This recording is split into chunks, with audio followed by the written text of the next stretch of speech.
a feedback quiz, and it's going to be done through Mentimeter. And at some stage, I'm sure you saw Mentimeter flashing. Yeah, there you are. The Mentimeter, that's the link which you are going to use today.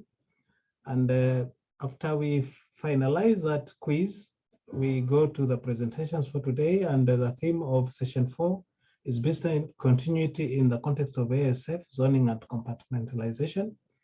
And we expect that we be able to understand the OI concept of zoning, compartmentalization and commodity risk management. Then follow up with an overview of the OI requirements for a country, zone, or compartments to be considered free of ASF. And then we are going to go to another presentation of examples, including successes and challenges of how the requirements for a country, zone, compartment are free from ASF have been applied. So with that introduction, that session after the Mentimeter and the quiz, Mentimeter quiz, the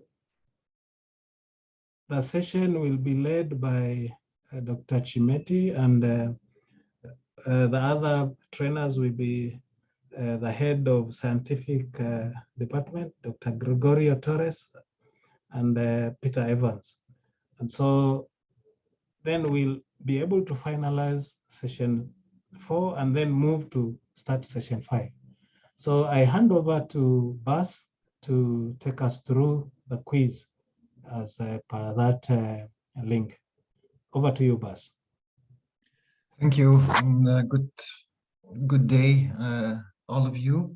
So as you can see on the screen, and we rehearsed this last week, there are 3 ways to contact or to join the Mentimeter quiz. You can either click on the link that is also available in the chat box, or you can go to menti.com and enter the code that you see 26382911 in the box. Sorry, I'm also admitting more participants here. So just to be clear, this is not part of Zoom, so you either have to open another tab on your internet browser, like Google Chrome or Internet Explorer, or go use your smartphone. If you use your smartphone, also a third way to join, which is to scan the QR code that you see on your screen, which will also take you to the same page. If you join the page, if you manage to join the page, please click the little heart so that we know how many people have been able to join. We'll give you a few minutes to get connected. If you have any problems, please raise your hand or put a question in the discussion.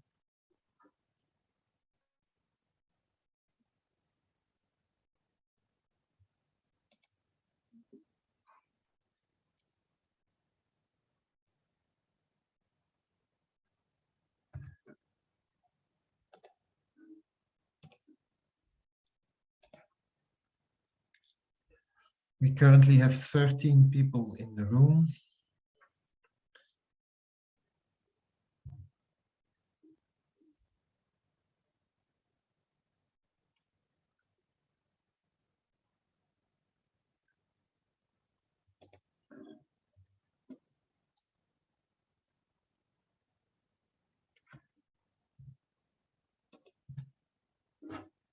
I'm going to switch to the Mentimeter interface, if I manage to.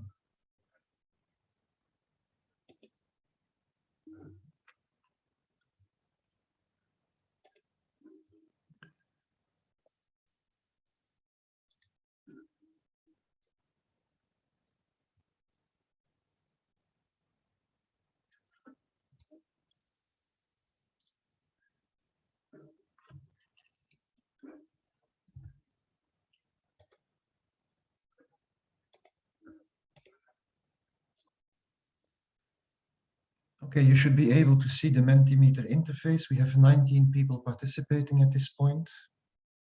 And I will share the connection instructions on this side.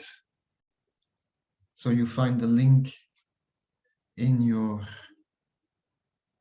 chat box, or you can use either of these options.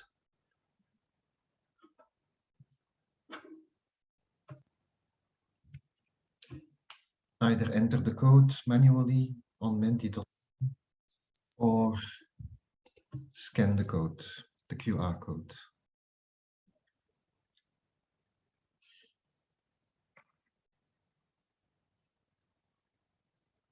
For those who just joined us, we are going to run a short update quiz.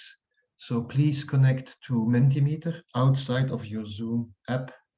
So either go to your internet browser or use your smartphone to connect to Mentimeter using either of these connections, menti.com, and enter the code on your screen, or use the QR code. You can also link to the page using the link that you will find in the chat box. I will put it back in the chat box for those who just joined.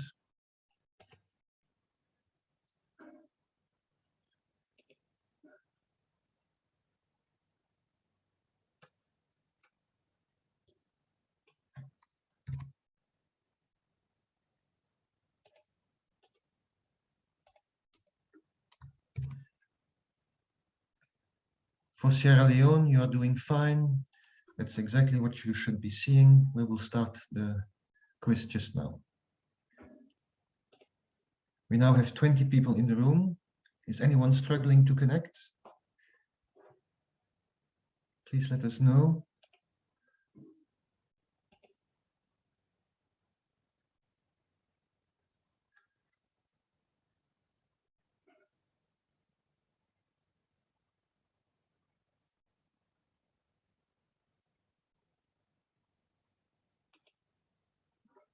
Okay, the tally remains at 20.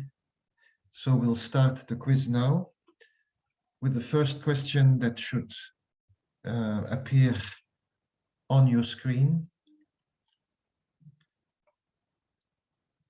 which is the following. List 3 diseases that are considered as possible differential diagnosis for African swine fever. And you have 8 options, of which you can choose 3. Which ones are the differential diagnosis for African swine fever?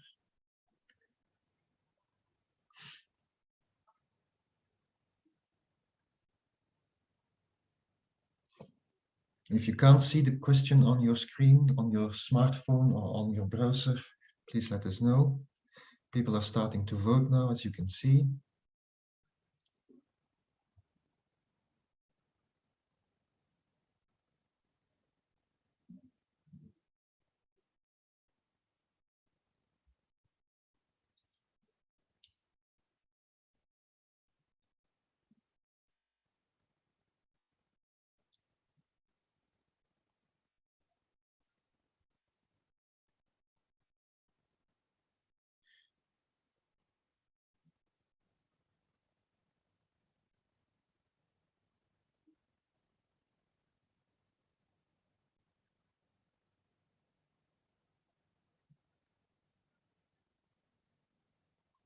We're almost at 20 votes.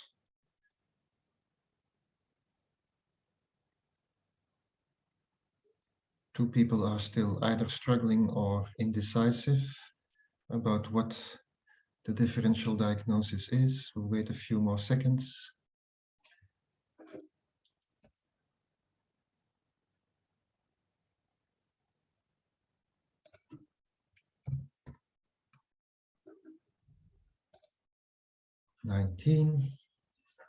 Okay, so from the answers, I would assume that classical swine fever, erysipelas, general septicemia, and pasteurellosis are the most popular differential diagnosis, but are they also the right differential diagnosis? I'm going to ask for the right answer. Okay, so the right answers indeed are classical swine fever, erysipelas, generalized septicemia, and pasteurellosis, but also salmonellosis. So well done. Let's move to the next question. Now, how do you undertake differential diagnosis between African swine fever and classical swine fever or hog cholera? Is it clinical, laboratory, post-mortem, or post-mortem and laboratory only? Please answer with one option.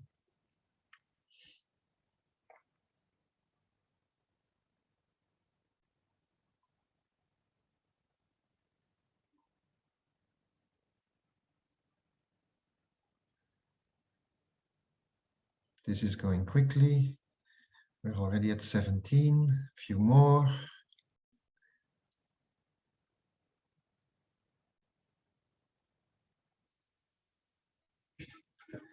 Some people are dropping in and out. They must have connection problems.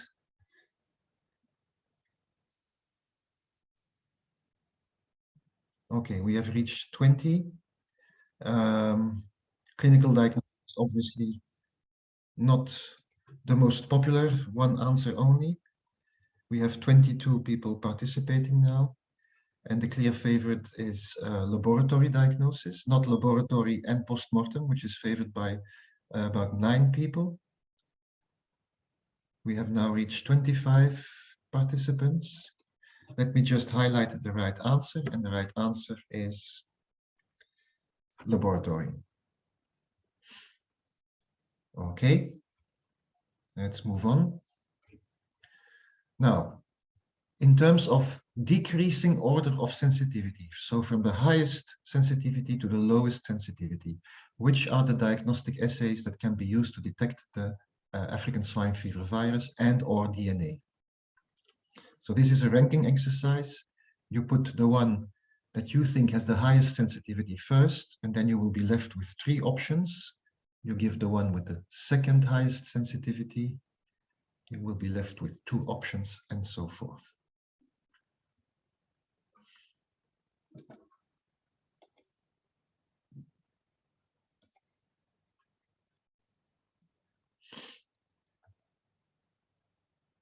I don't see any answers yet, but it may take a while because you have to answer 4 times.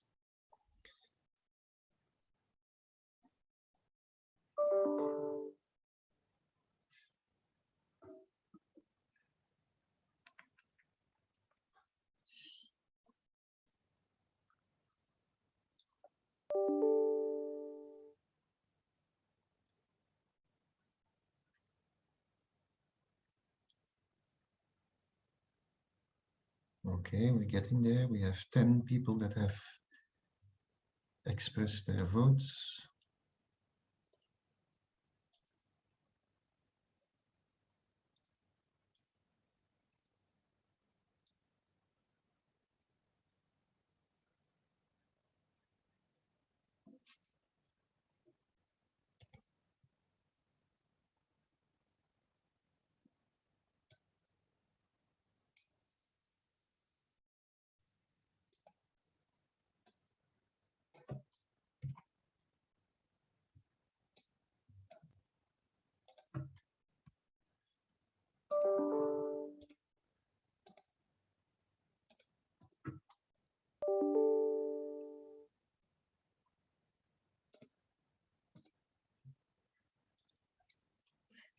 "22 answers. I think we'll move on. So according to the participants, it's the OIE prescribed diagnostic PCR, real-time PCR, which is the most sensitive, followed by virus isolation, followed by the phylogenetic PCR, and the lowest sensitivity is the antigen lateral flow device.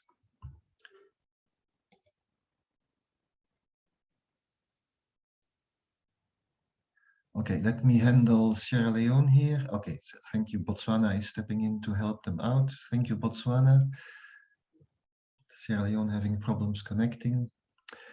Okay, so the right answer here is the OIE prescribed diagnostic PCR has the highest sensitivity, followed by the phylogenetic PCR, then the virus isolation, and the lowest sensitivity is the antigen lateral flow device. Okay, so for those that participated in the diagnostic session 2, I believe, on diagnostics, they should know this. And most have it right, I think, except for the order between virus isolation and phylogenetic PCR. Now, moving a bit more towards session 1 and session 3, where did African swine fever evolve in a sylvatic cycle between warthogs and ticks? Was it in Asia, Eastern and Southern Africa, Europe, or Western Africa?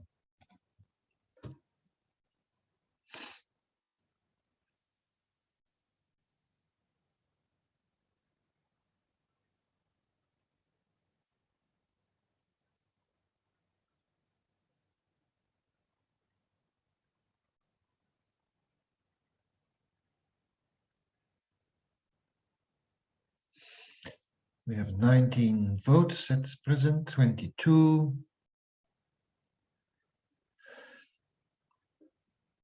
So I think everybody's been paying attention during those 2 sessions, because the right answer, I think, indeed is Eastern and Southern Africa is the correct answer. Let me put that back. Eastern and Southern Africa. Thank you. Next question. How many countries in Africa managed to eradicate African swine fever after a single introduction into their countries? Is it none? Is it 1? Is it 3? Or is it 5? How many countries in Africa managed to eradicate African swine fever after a single introduction?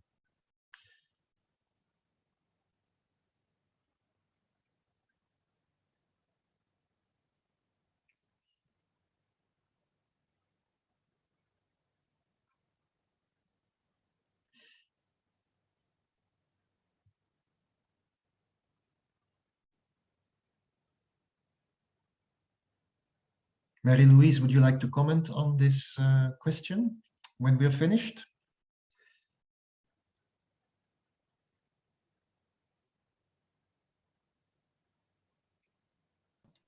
Yeah, I'll comment on it when you've finished. Okay, so the right answer is, and it is actually the right answer for most of the participants, none. Marie-Louise? 3, because Mali, Mauritius, Sao Tome and Principe all managed to eliminate it after 3. And I'm sure I mentioned that at some point after a single incursion. Okay, so you disagree Sorry about with that, me. guys, but Okay. actually there's another one, but not in Africa. I was only talking Africa, but Mongolia also managed to do that. And so far they haven't got it back. Okay. And So Belgium, this Belgium. So, but I was sticking with Africa. yeah, it's countries in Africa, yes.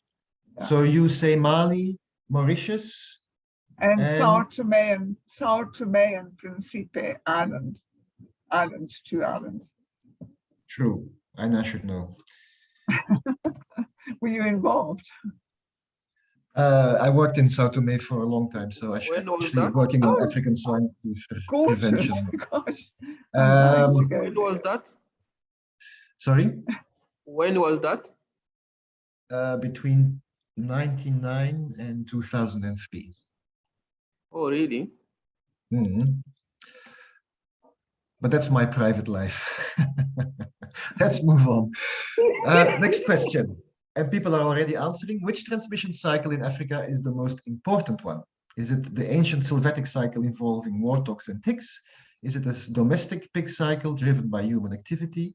Is it a domestic pig between pigs and ticks cycle? Or is it a recently discovered cycle between bush pigs and domestic pigs?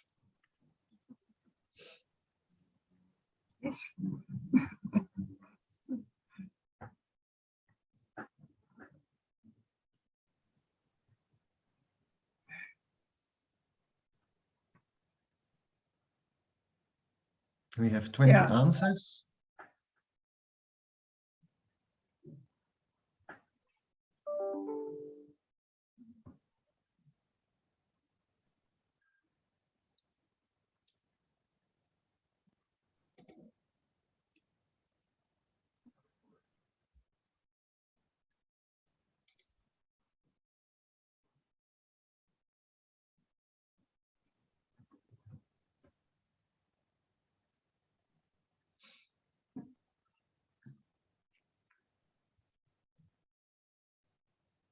27 people are participating currently.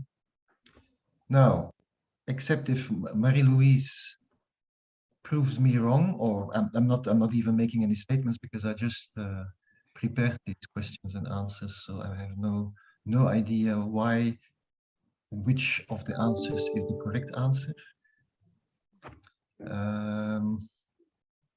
So I'm trying to get the correct answer. So it's a sylvatic cycle involving warthogs and ticks. No, heavens no.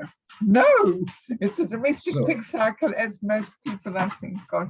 Okay, so yeah, no. People know, participants know better than whoever prepared these questions. It is the domestic cycle between domestic pigs driven by human activity. Is it? Yeah, that's correct. Yes. Yeah. Okay. Yeah. Yeah, look, the ancient sylvatic cycle involving warthogs and ticks was initially the most important one, but as the pig population grew and more people were farming pigs and it moved into areas without the sylvatic cycle, the people-driven one became more important. Okay. Of course, the ancient sylvatic cycle is very important because it's the reason we'll never eradicate it from Africa. Mm-hmm. Yes, absolutely. Okay, moving on. At global level, worldwide, how many members of the OIE reported the presence of African swine fever to the OIE since 2005? This is ballpark figures. Is it 40, 50 more or less, or 70?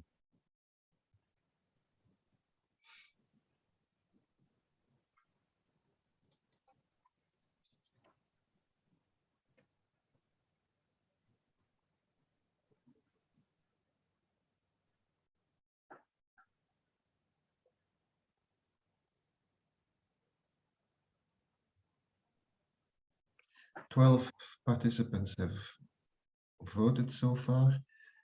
It seems that 70 countries seems to be the favorite.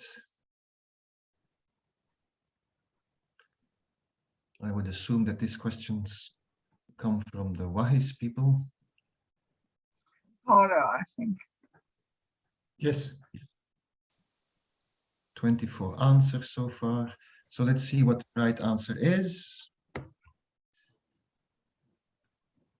70 countries, correct, Paulo? Well, it's around the 70, 72 Around 70, specifically. Yeah. Okay. So that's, yeah, more than 1/3 of the member states of the OIE. Next question. In what year did African swine fever spread to Asia? And I'm not talking about the 15th century, but in recent times, was it in 2007, in 2016, or in 2018? In what year did African swine fever spread to Asia?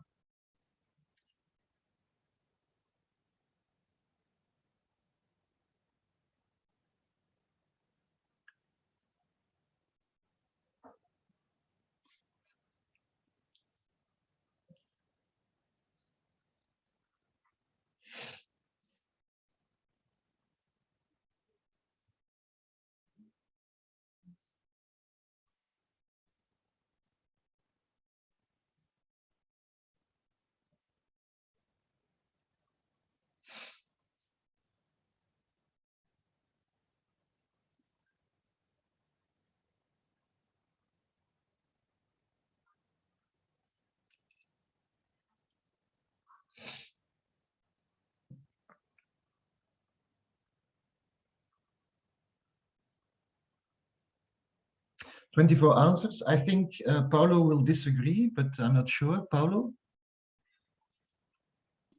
No, but actually I was referring to the spread in China in August 2018. So okay.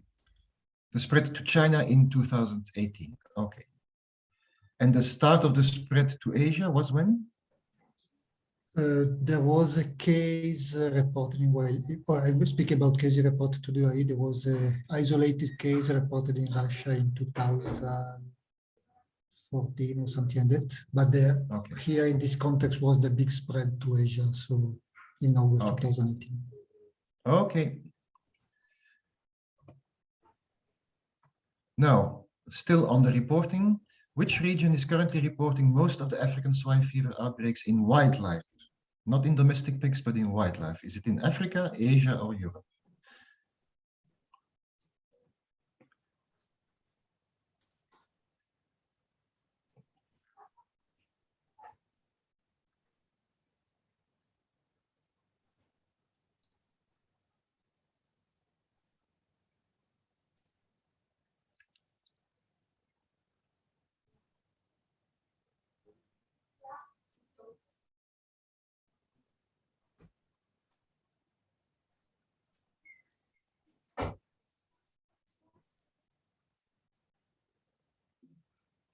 A clear preference for Europe.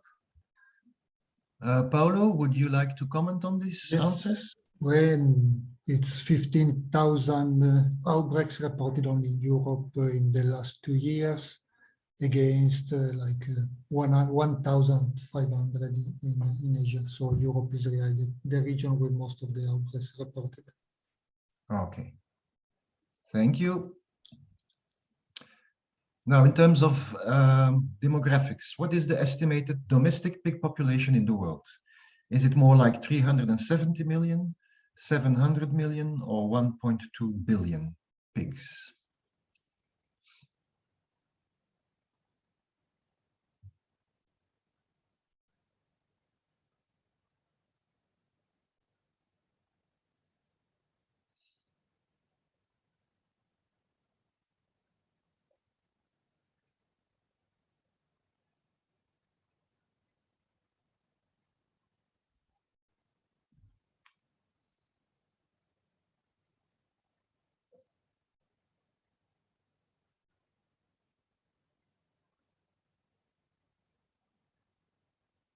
There's a competition going on between 700 million and 1.2 billion, going up equally.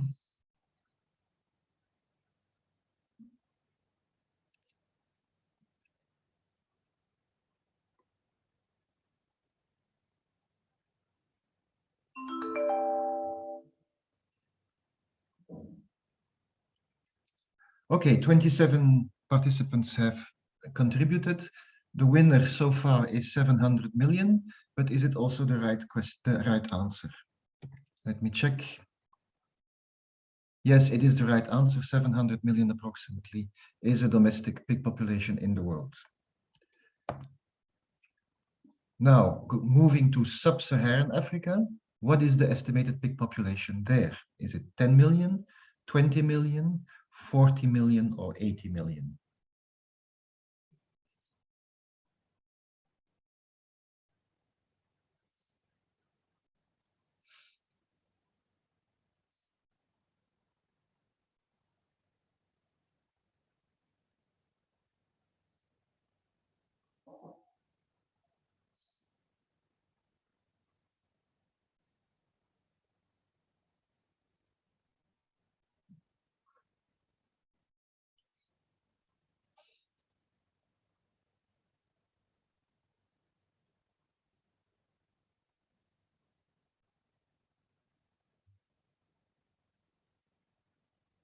Okay, a clear favorite is 40 million. I don't think the tendency is going to change much. It remains the favorite. And the right answer, I think indeed, is 40 million pigs in sub-Saharan Africa. Well done. People have been paying attention. Now, these are 4 routes through which African swine fever can be transmitted. Except one of them is false. Which one is false?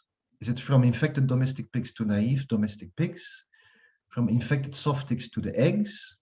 From infected soft ticks to naive warthog piglets? Or from infected warthogs to naive domestic pigs. So one of these statements is wrong.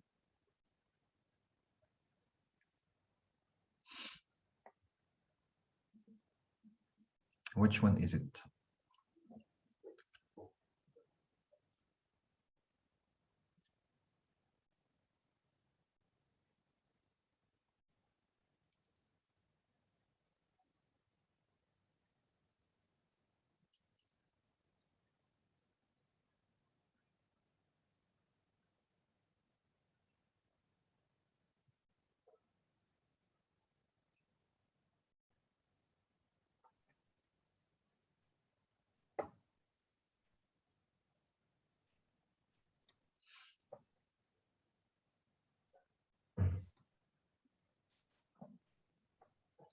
Can somebody of the trainers comment on this? Maybe Edward or Livio or Mary Lou or Fasina is also in the room.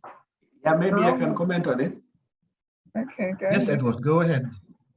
Yeah, so I think so the wrong one actually is from infected warthogs to naive domestic pig.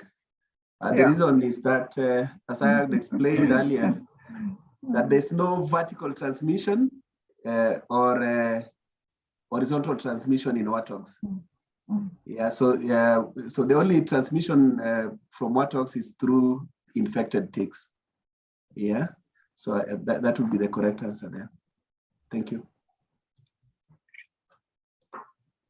Okay, I'm still not clear on what is the right answer. What is the wrong answer? Is it because you say it's always from so ticks? it is true that infected domestic pigs can actually, through contact, infect other pigs. Yes. Yeah, we know that infected ticks, I said, the virus is transmitted transstadially, transovarially, and even through eggs. So the virus can be transmitted in that cycle. So that's true. And also, we know that the infected soft tick can transmit it to warthogs, but infected warthog cannot transmit it to domestic pigs. Okay, so the fourth Unless option is the wrong one. through a tick bite. No. Yeah. Which one of the following animals can be considered as the natural host of African swine fever? Is it the domestic pig, the soft tick, the warthog, or the wild boar?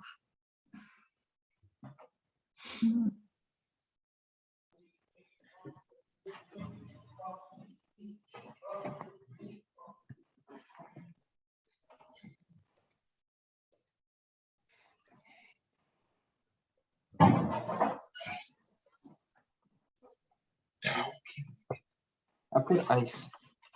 Thank you.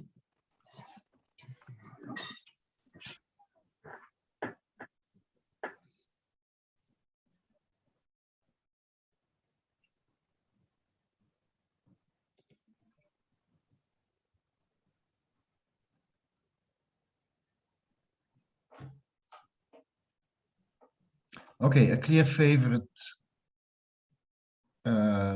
is the warthog. I don't think this requires much comments.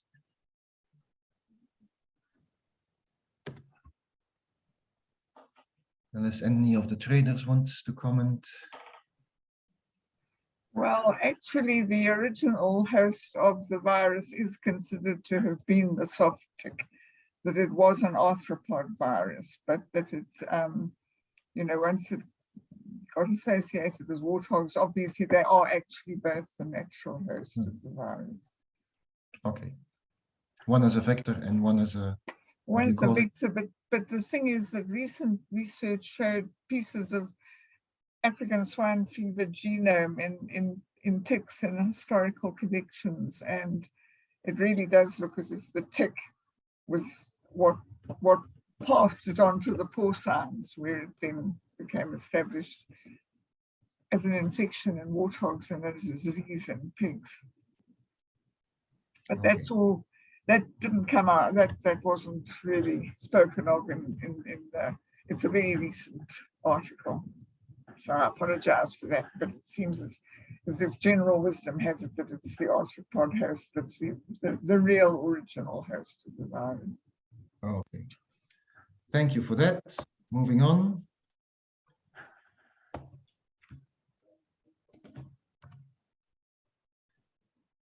Now, which one of the following anthropogenic factors or human behaviors is most likely to increase the risk of African swine fever virus transmission? Is it the confining of pigs? Is it the feeding of cooked swill to pigs? Is it the loaning of boars for breeding? Or is it the slaughtering of pigs at home? Excellent.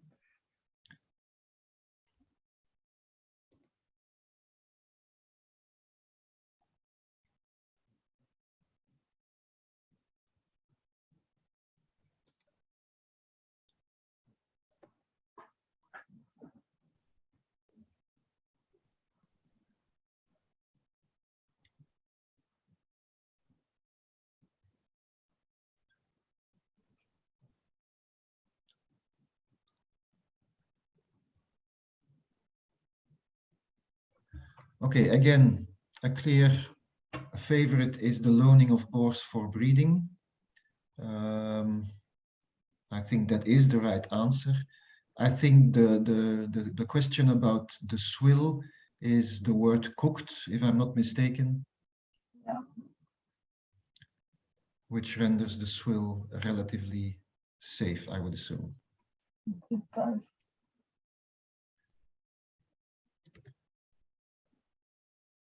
So I'm trying to get the right answer to show, but there's a bit of a time lapse. Yeah, anyway, it is the loaning of boars for breeding.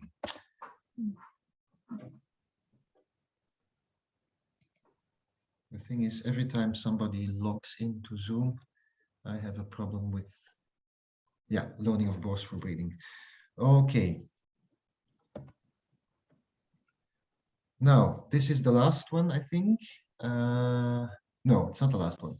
Which one of the following diagnostic approaches is used to track virus transmission and virus evolution? So which of the diagnostic tools listed here is the most appropriate to track virus transmission and evolution? Is it genome sequencing, PCR assays, serology, or virus culture?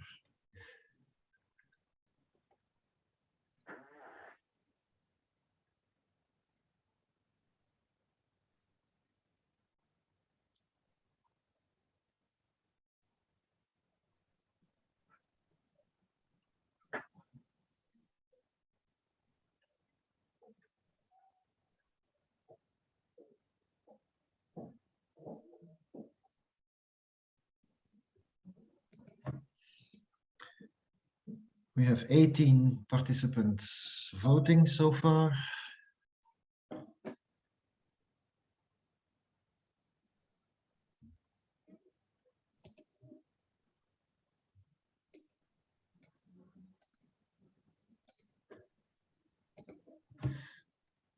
Let's wait until we have 20 at least, but I think the tendency is clear. It is genome sequencing. Let me just confirm this. And I don't think it requires any additional comments. Well done.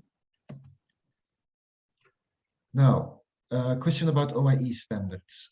Is it true or false that the OIE has developed an official freedom recognition procedure for African swine fever freedom? Is this true or is this false?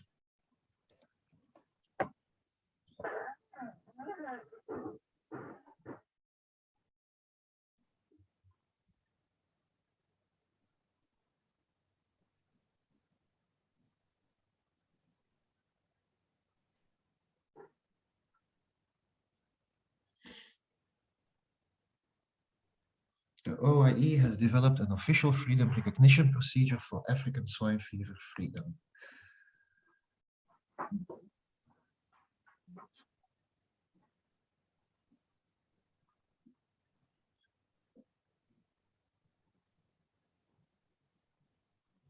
Okay, I may not know much about African swine fever itself, but what I do know is that there is no official freedom procedure for African swine fever. There is only an official freedom declaration available for classical swine fever, not for African swine fever. So this is a false statement. Half of it got it right, half of you got it wrong.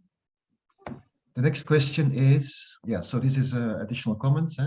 So we only have official freedom recognition procedures for BSE, CBPP, classical swine fever, foot and mouth disease, and PPR. And of course, the rinderpest between brackets, which needs to be reconfirmed every year. Another true or false question. The OIE has developed international standards for the control of African swine fever. Is this true or is this false?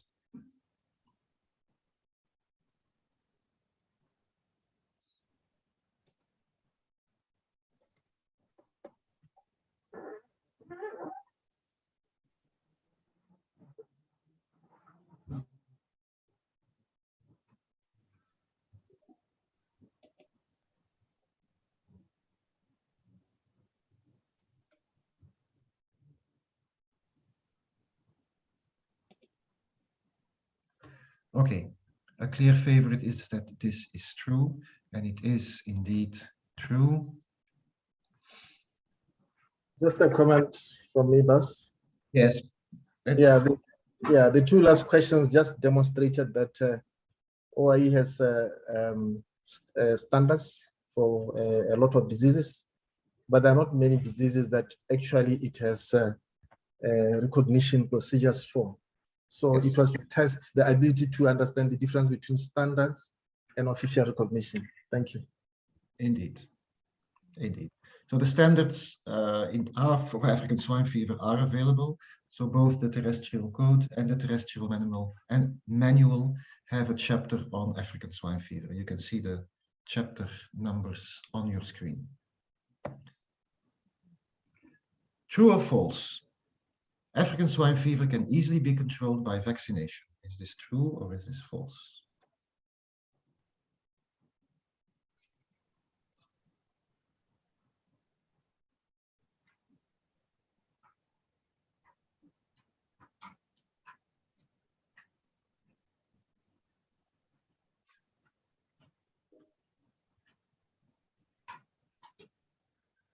Okay, I think anyone who paid a little bit of attention, and most of you did, will know that this is, of course, false. You cannot control African swine fever by vaccination at this stage.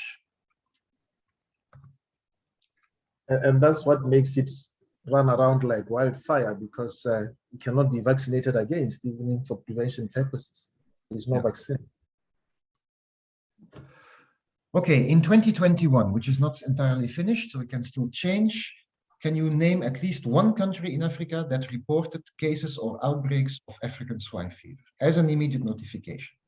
You can list up to 3 countries that come to mind. Which countries reported African swine fever this year, in 2021?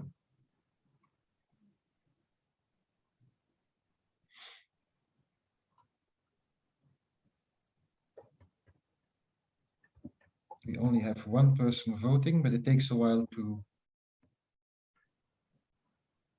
write it down.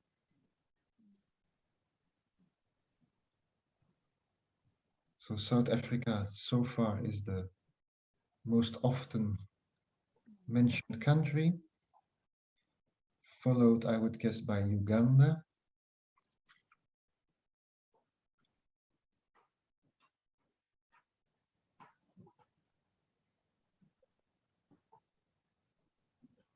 Still South Africa.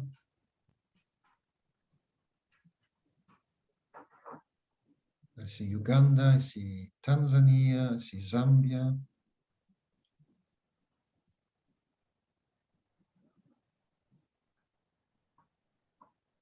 Did they all do immediate notifications? Excuse me, Marilou?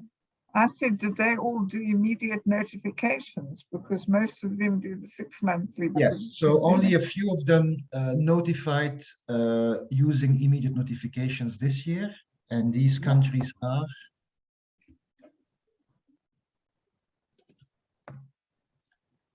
Côte d'Ivoire, South Africa, indeed, and Tanzania. So Tanzania and South Africa were mentioned. I didn't see Côte d'Ivoire. So the third country that declared African swine fever in 2021 was Côte d'Ivoire. Yeah, and maybe Bas, Just it is important. That question was to emphasize that you can report immediate notification where the disease has been absent. But in endemic settings, countries are expected to be reported by 6 monthly. So this wanted to zoom on immediate notification to see your understanding between immediate notification and 6 monthly reporting. Thank you. Absolutely, thank you. Now, if you have African swine fever samples for which you need confirmatory diagnosis, to which country in Africa can you send your samples?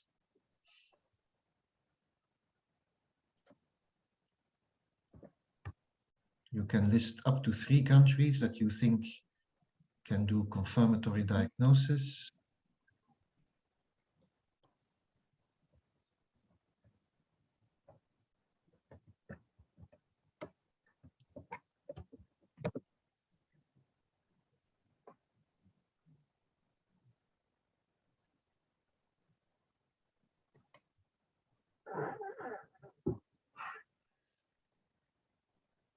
I see South Africa, I see Kenya a little bit as well, other countries less.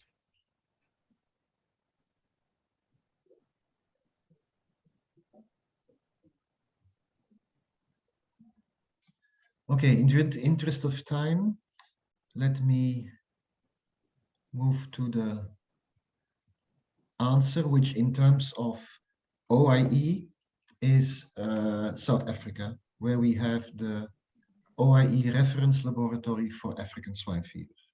So the Onderstepoort Veterinary Research Institute in Pretoria with Dr. Livio Heath, who is here in the room as the designated expert. A simple question, but maybe difficult to answer, straightforward. Is African swine fever related to classical swine fever?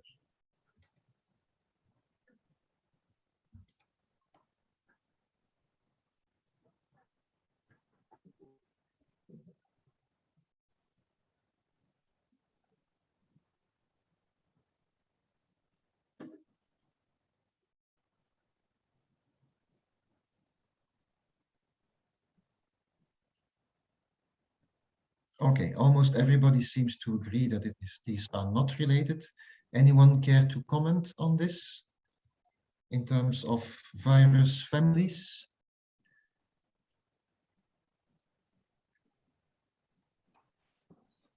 Okay, maybe a little comment. The classical swine fever virus is a DNA, an RNA virus, and African swine fever is a DNA virus. So they are completely different. Different, yeah. Okay, thank you very much. One could add to that African swine fever virus is all alone in its family, so it's not really closely related to anything that we know of. Okay. Now, the next question, to which some people are already answering, is African swine fever virus genotype 2 zoonotic?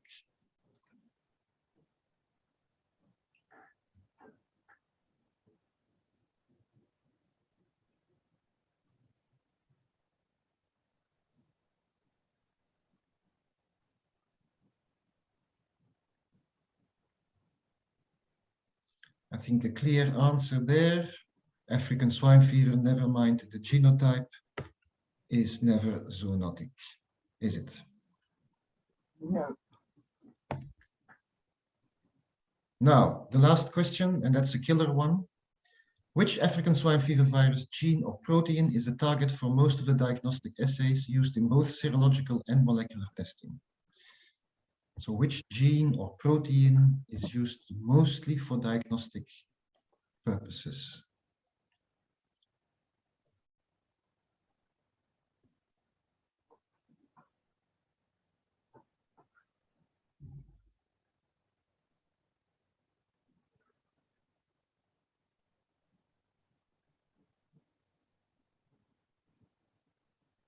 If you can answer this one right, you really have been paying very well attention, or your name is Livio Heath, or Edward, or Marilou, and you're cheating.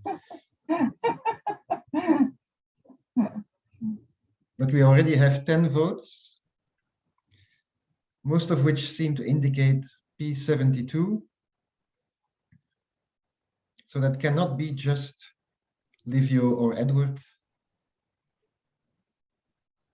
Must be some good laboratory people in attendance here. Some just admit they really don't know. That's what I would answer as well, probably. Okay, let's put you out of your misery.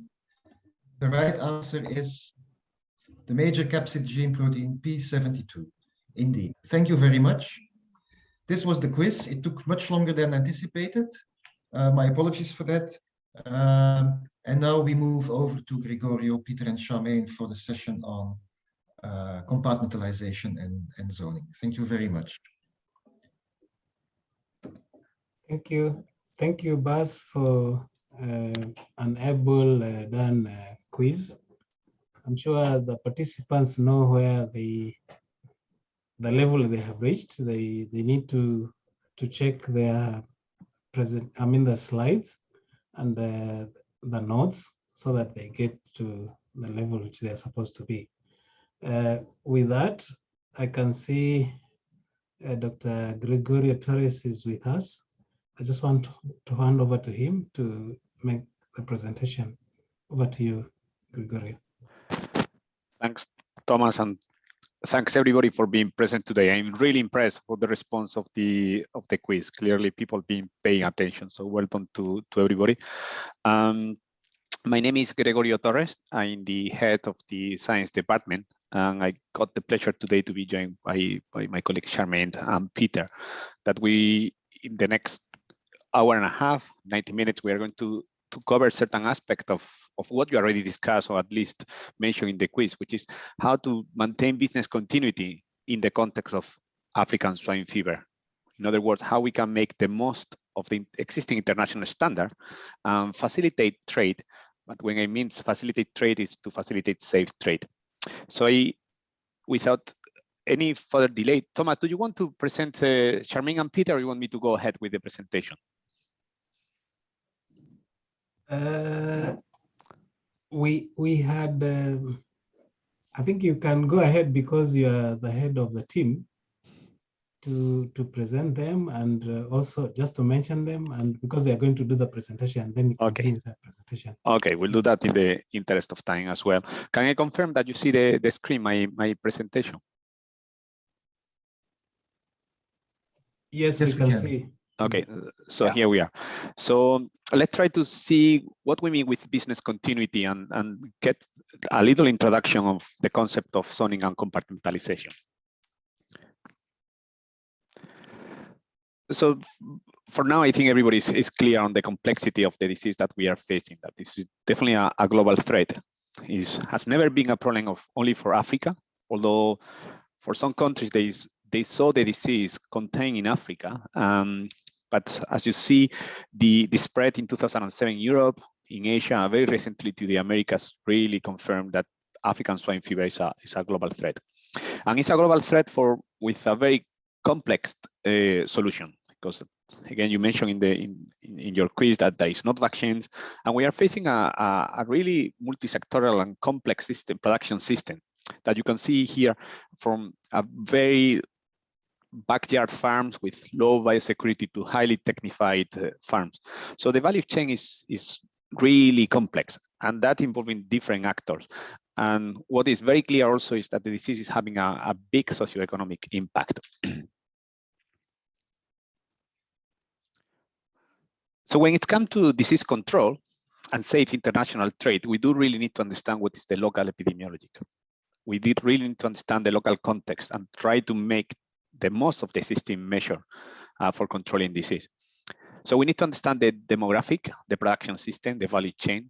We also need to understand what are the biosecurity practices that they are being implemented. What is the socioeconomic context? You know, how pigs interact with humans, and what is the value of the pork meat in the market. But also quite important is to understand the capacity to implement regulation and regulatory compliance. Because if we create the best ever legal framework, but we don't have the capacity to enforce, and then will not have any impact in the disease control.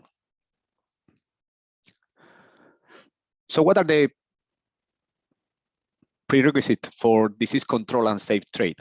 There's many, but I wanted to bring you 3, which I think are just important. The first one is trust. We need to trust each other. We need to trust our trade partner. I'm not only talking about international trade. This applies also to national trade. When you move pigs of pork from one place to another, you really need to trust your partner. You need to implement risk mitigation measure, and those should not be arbitrary. That should be based on science. And the international standard, as you've been discussing already, offer you this opportunity, this option to understand what are the risk management measures that they are based on standard and agree at the international level. And also very importantly is to be transparent. We need to really understand where the disease is and what is the risk we are facing. For that reason, and some of you, I see some delegates here and some familiar faces that we, in a normal situation, we normally meet once a year in Paris in the general session. In 2018, there was a request by member countries to develop what we call a global initiative to control African swine fever. This initiative was launched in 2020 and it's a GFTAL. So we are doing that in collaboration with our colleagues and friends from FAO. The global strategy try to building existing experience and try to make the most of the existing resources as well. And the global strategy defines 3 main objectives. One is to build capacity. Veterinary services need to be strong enough to be able to control African swine fever. The disease strategies, the disease control program need to be implemented in a coordinated manner. So one of the second objective of this global strategy is to bring partners together and try to work on a coordinated manner. And very importantly, which is the third objective, is to ensure business continuity. We know the importance of the pig sector across the globe, and the idea is to make sure that the existing tools are well implemented so producers can still do their own business and promote trade, as I said, not only at national level, but also at the international level.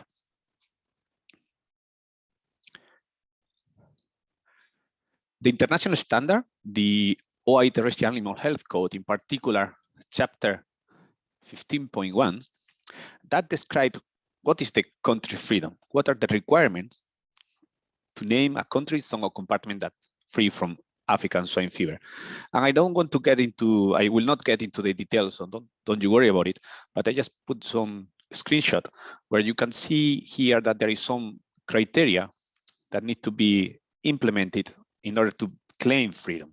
And this criteria goes from make sure that the disease is notifiable at national level, that the veterinary authorities, they got control and good understanding of the swine population, domestic and wild pigs, and there is some level of surveillance that in line with the international standard. The code also recognizes 3 ways of 3 different types of freedom. One we call historical freedom, and I'm looking at reading chapter article 15.1.4. So historical freedom, that the disease has never been present in the country, freedom in all pigs, and very interestingly here, the third option is freedom in domestic, although you can have the disease in wildlife. So there is 3 options here to consider the country free. However, as you can imagine, getting freedom once you got the disease is rather challenged. So we are also offering different, the terrestrial code is actually offering other tools that facilitate international trade, national international trade, safe trade. I'm bringing you today 3 options, starting from the one on the right-hand side that has been in the code from the longest period, which is commodity risk management. That's basically means the trade of different products and implemented disease mitigation measure just in the product. So how to move pigs from one country to another, from one region to another, how to move meat from one place to another. The second option, and now I'm reading the one on the left, it's zoning. That has been in the code since the early 90s. And this zoning is basically defined preliminary on a geographical basis. So it's basically dividing the country based on using natural, artificial, or legal boundaries where you can get a free zone or infected zone. And the third option, which is what we are going to cover in this session with a bit more in details is compartmentalization. That is, even geographical information is important, but here the compartment is basically defined on biosecurity management and husbandry practice. So basically you implement a strong biosecurity measure, but it's not only about biosecurity, it's also about management and recognition by trade partner. But let's try to see that in a little bit more graphic sense. And if you are paying attention, I will really encourage you to pay attention to this particular slide, because this is probably the most important of what I'm going to say tonight. What's the difference between zoning and compartmentalization, which is most of the time is where we fail to differentiate the two. So here you got a zoning, so clear in the north part of this country, the disease is present. African swine fever is present, so you clearly got an infected area. In the south part, it's free. So I'm representing the different farms in color. So blue for free, and kind of pink or reddish as an infected. So what we can do here? Well, we can divide the country in two using a road, a river, a mountains. So you can get a free zone or an infected zone. So here we are talking about zoning.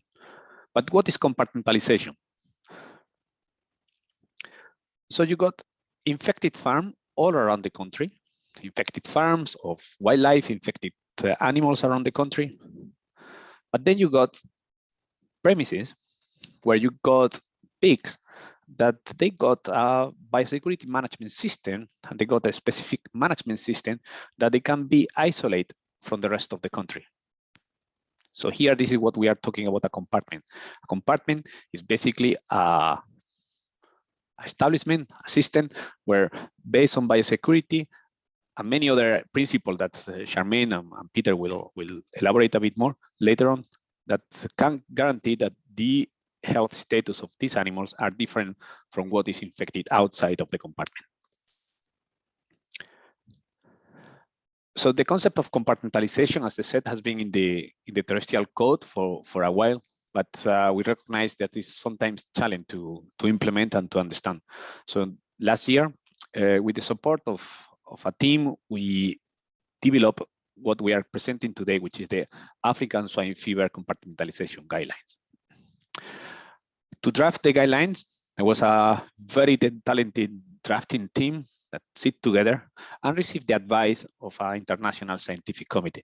And you probably see here some of very familiar faces, that they are risk management expert, African swine fever expert, and an epidemiological expert. The team was led by Dirk Pfeiffer, and all together we draft and we describe what are the principles for the implementation of a compartment in the context of African swine fever. The guidelines, what we are going to discuss, is actually a tool to establish and maintain a swine compartment that is free from African swine fever, with the purpose of facilitate, as I said, both national and international trade, but also very useful for promoting disease control and disease prevention.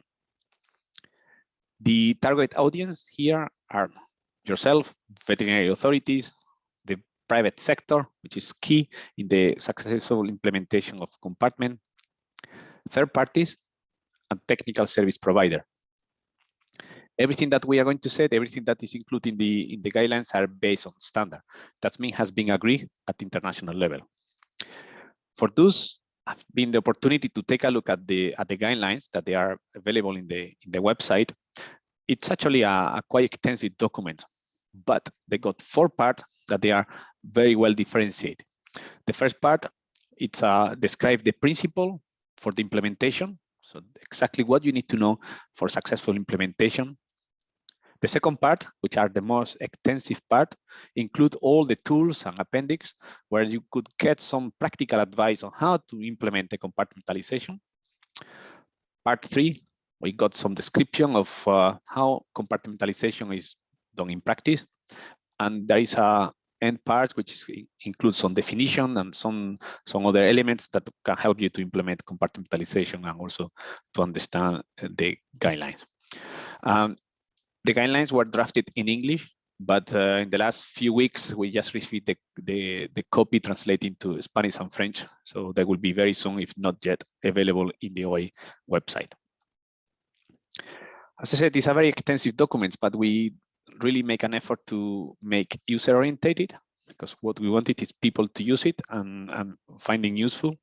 So the guidelines, you will see plenty of infographic, like the one you got here, to really understand the concept and really understand what needs to be implemented for successful compartmentalization.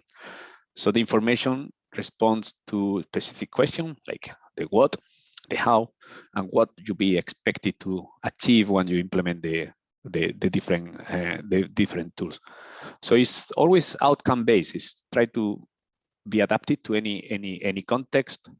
We really offer you practical tools, and I hope people appreciate these practical tools that will help you in the implementation. We describe case study, so it's much easier to understand. And as I said, there are plenty of infographic that improve the readability and also the understanding of the concept. So I would like to finish with this, just this slide. I said my introduction is only to open your appetite to listen to Peter and Charmaine. But I wanted to highlight that the OIE standards stock always offer a risk mitigation toolbox to ensure business continuity. The implementation of the standard, zoning compartmentalization, community-based risk, require the partnership with the private sector. And if we need to highlight something, is that the implementation of business continuity, it's only achieved when there is a certain level of transparency and trust between all the trade partners. And with that, Thomas, I would like to finish my short introduction with thank you everybody for the attention, and pass the floor back to Charmaine. Thank you for that. Thank you, Dr. Torres, for that able presentation. I think just like you have said, you are the team leader of this session, and rightfully you have handed over to Charmaine to now steer us to good heights to the end of the session. Over to you, Charmaine.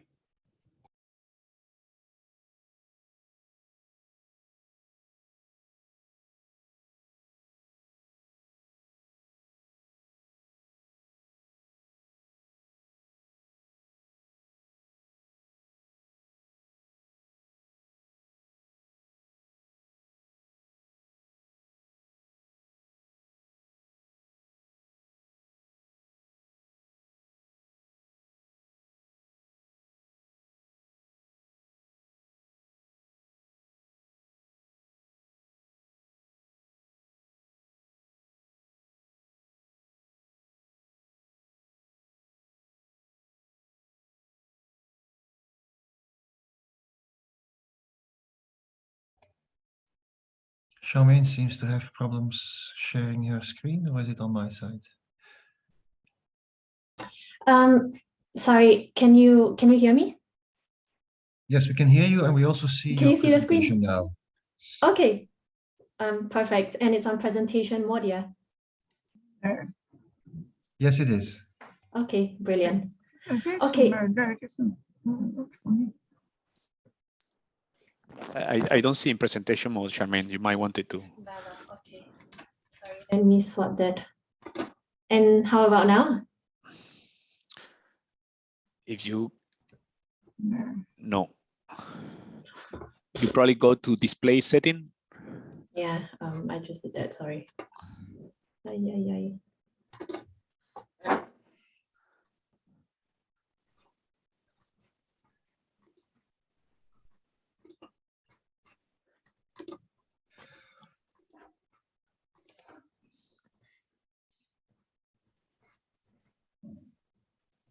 Can you see my screen? It is not in presentation.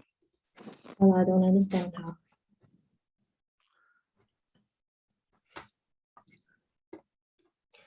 how. Are you using two screens at the same time, like adults? Yeah, I think so. Yeah. That will be the problem that the two screens are interfering with each other.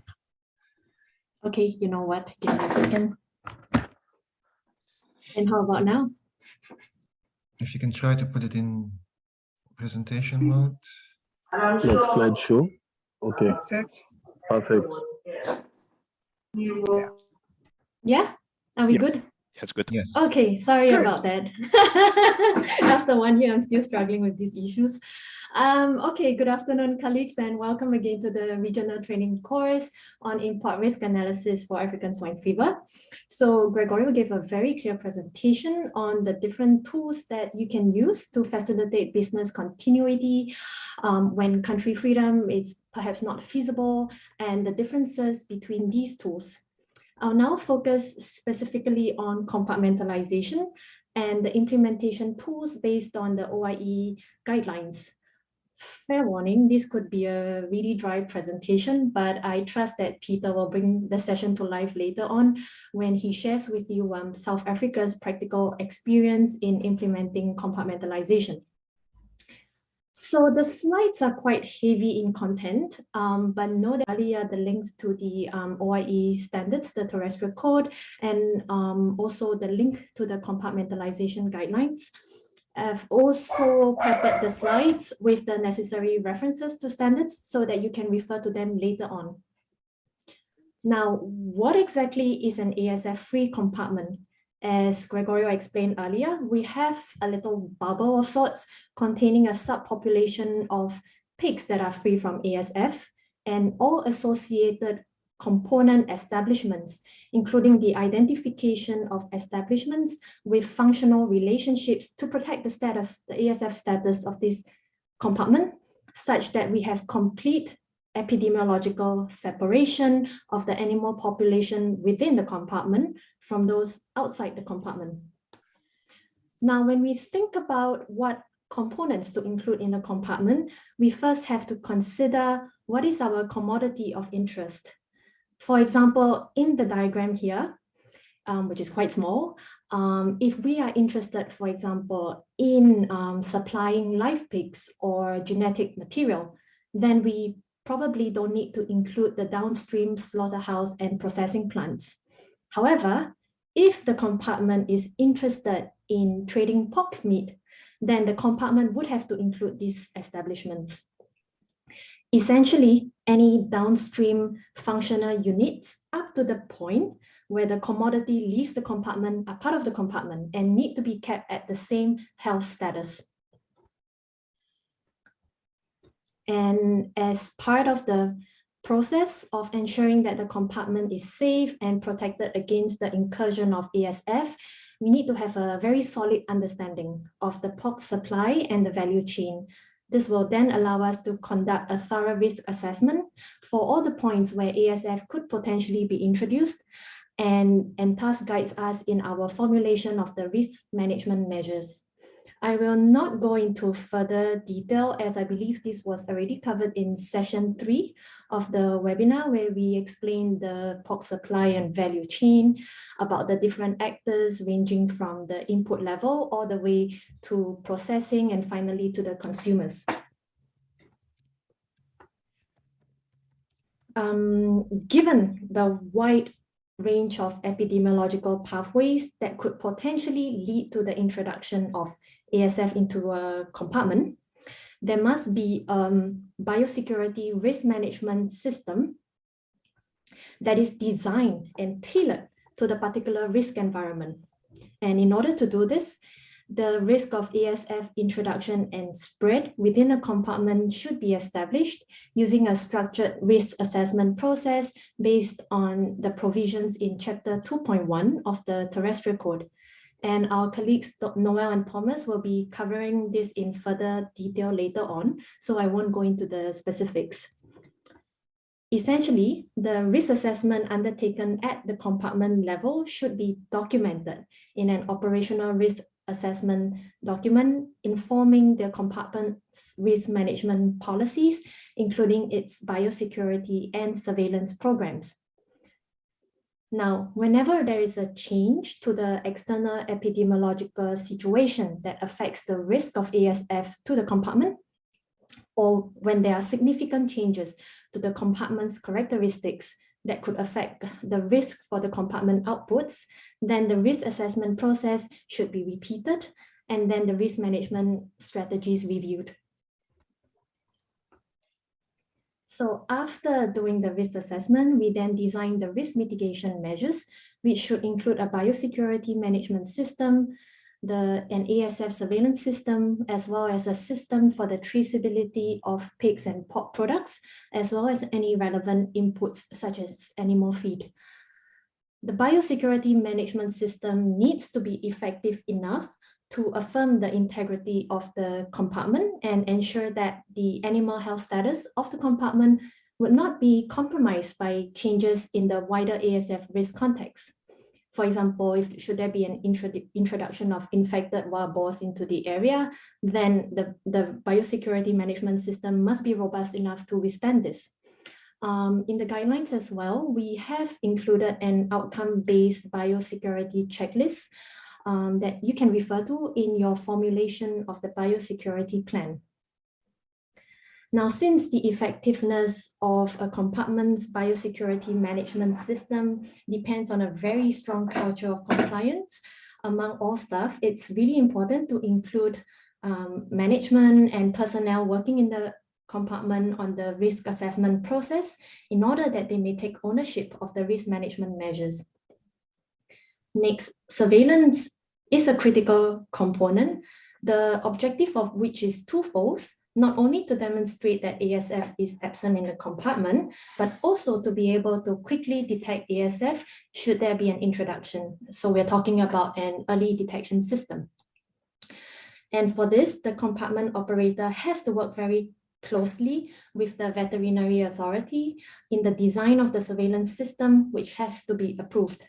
Naturally, the surveillance system must be developed based on an understanding of the risk pathways and the significance of each step along the risk pathway for the transmission of ASF. And as part of surveillance, there should be a clear definition of what is the suspected case of ASF, what is a confirmed case of ASF, that would then go on to support investigation and reporting. Laboratory tests should also be performed by officially designated laboratories with procedures complying with the OIE standards and meeting the necessary quality attributes of sensitivity and specificity. Within the compartment, different surveillance components may be utilized. For example, we could have a mix of clinical surveillance, syndromic surveillance using production data and mortality records, targeted surveillance, and surveillance undertaken in slaughterhouse. Another key aspect of providing the assurance of a compartment's overall integrity is an identification and traceability system. So animals, the commodities, as well as inputs need to be part of an identification and traceability system that allows reliable tracing and attribution along the entire supply chain associated with the compartment. So as you can now appreciate, a compartment isn't just a farm applying biosecurity measures. It's part of a wider system, a structured process involving interactions between both the private and the public sector for various components, including the risk assessment process, the suitability of risk management measures, and this is supported by strong public-private partnerships and a national regulatory framework providing for a compartmentalization program. Now, the private sector and third parties would mostly be responsible for the day-to-day business operation of the compartment. The public sector, on the other hand, will be concerned with how the compartment contributes to the overall animal health status of the country through the proper application of management measures. Then the public sector or the government would also be responsible for the verification of the compartment status and issuing certification.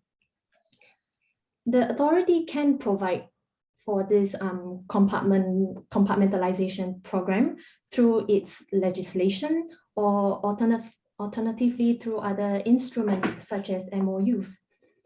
Ultimately, the veterinary authority has assumed responsibility for the development and the formulation of the regulatory framework for the compartmentalization program.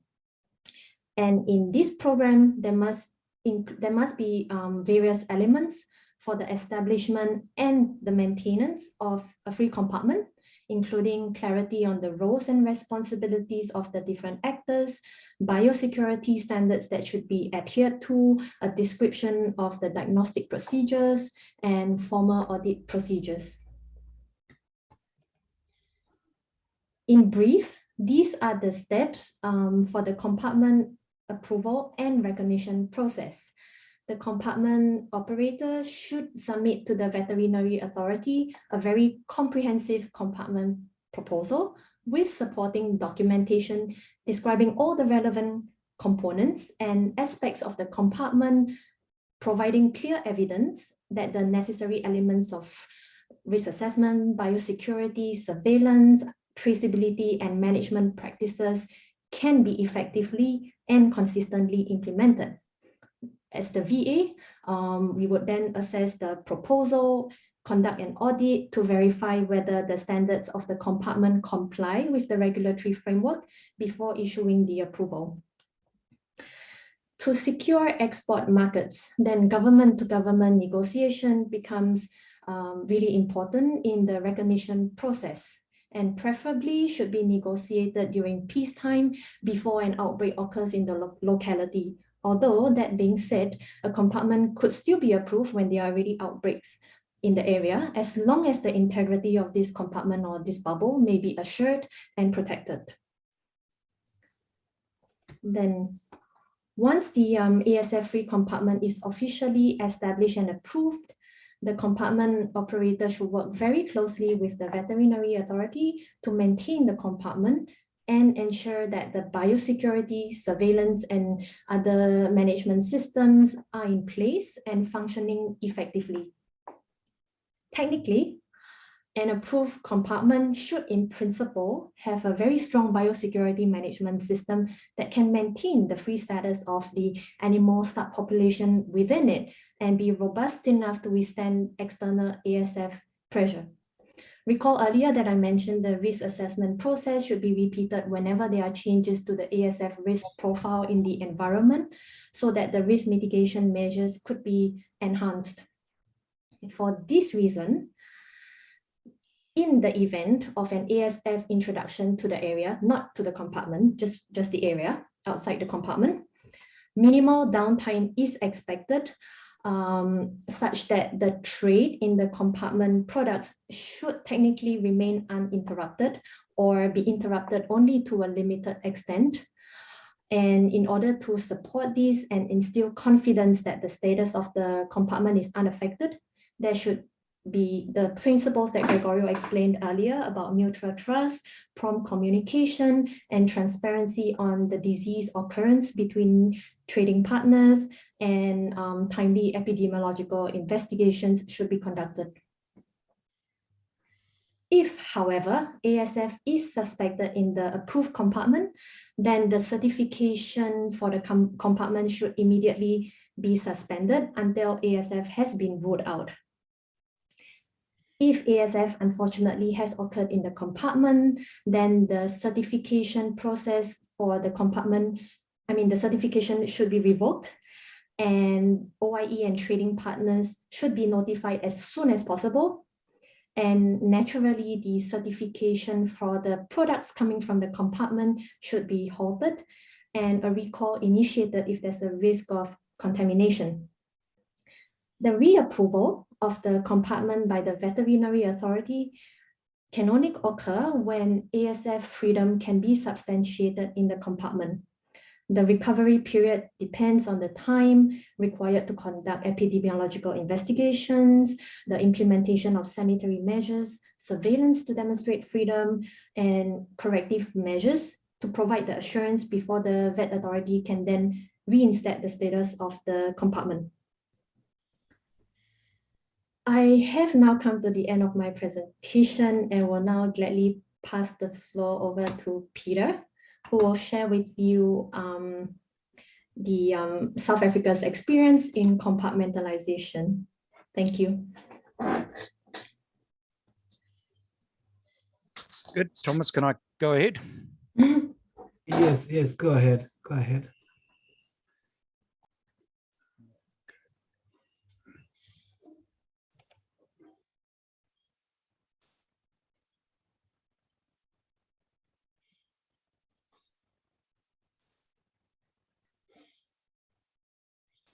Okay. You confirm you're seeing my screen? Perfect. Yes. Perfect. Okay. All right. So thank you very much for the opportunity. Walk you through a little bit on our experiences in South Africa with compartments. So one of the things that we're very proud of in South Africa is that we are pretty much free of most viruses that affect the bigger pork producing countries in the world. So African swine fever is resident here, foot and mouth disease is resident. The SAT strains, Southern African strains, we have parvo, we have Circa virus, but we're free of the major diseases like PRRS or JESKIs, porcine epidemic diarrhea virus, swine influenza. So we try our very best to make sure that we keep those exotic diseases out. Unfortunately, we had incursions of PRRS in the Western Cape, so the far southwest of the country, and in 2004.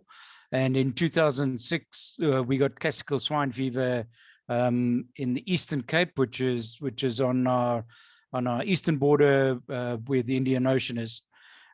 We fortuitously managed to eradicate both those viral diseases, and from that experience, we looked at workshops on initiating risk mitigation of exotic virus introductions. And part of the outcome of those was a discussion around compartmentalization. I saw in one of Gregorio's pictures, Dr. Impo Maja was part of some of the compartmentalizations discussions within the OIE, and she was a motivator of us starting compartments in South Africa. She's currently Director of Animal Health in South Africa. So in 2011, we approved what's called a veterinary procedural notice within our country in 2011, and that was really the start of the compartments. And I think I don't want to bore everyone, but it's the objective of it was to have biosecure facilities to reduce the risk or entry of an exotic disease into that compartment, and also to manage endemic control diseases. So, we were concerned that maybe we would possibly get PRRS or CSF or something, dread disease, into the country again. This talk is not about how we do what we would term national biosecurity, but more about the compartments. But we do take very strong measures to ensure that we keep free of those diseases. So the compartment really, I think all of us know the principles. It's as been alluded to by the two previous presentations. It is a disease-free facility which can be within a sea of infected animals around it. So the most important component of that is you've got to be able to define that compartment, and that there's got to be some very strict access control. So and we look at specific diseases within South Africa based on the history of the viral diseases that we have had in the past, and on the viral diseases that are endemic, the ASF and the FMD in the area. Just as a sideline, FMD to us in the pig compartments is not a big threat in the fact that the SAT strains they're not airborne. It's not like the Asian strains or types of FMD. So making sure that there are no cattle, other cloven hoof animals within 10, 20 meters of the perimeter fence, in most cases would be sufficient for us not to be concerned too much about FMD. South Africa, in terms of the way that veterinary authority is managed, we have a national veterinary authority, which, as I said to you earlier, Dr. Marja is head of at the moment. And then each of the 9 provinces have their own directors of veterinary services. So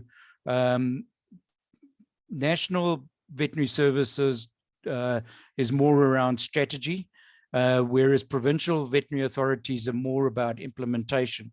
So part of that VPN 39 veterinary procedural notice, there's 3 sections to it. The section describes what the procedures are and how you apply. Then there's a checklist, which the state veterinarian who's responsible for that area would go through. And then there's an application form, and the application form obviously has all the details of the owners of the pigs, the consulting veterinarian that visits the farm on a regular basis, and obviously the state veterinarian in whose area, municipal district that falls. A very detailed site plan needs to be done of the actual facility itself, and then also a location plan with a 10-kilometer radius, so that the veterinary authority at national who approves whether that compartment will be registered or not has a very clear picture of exactly where this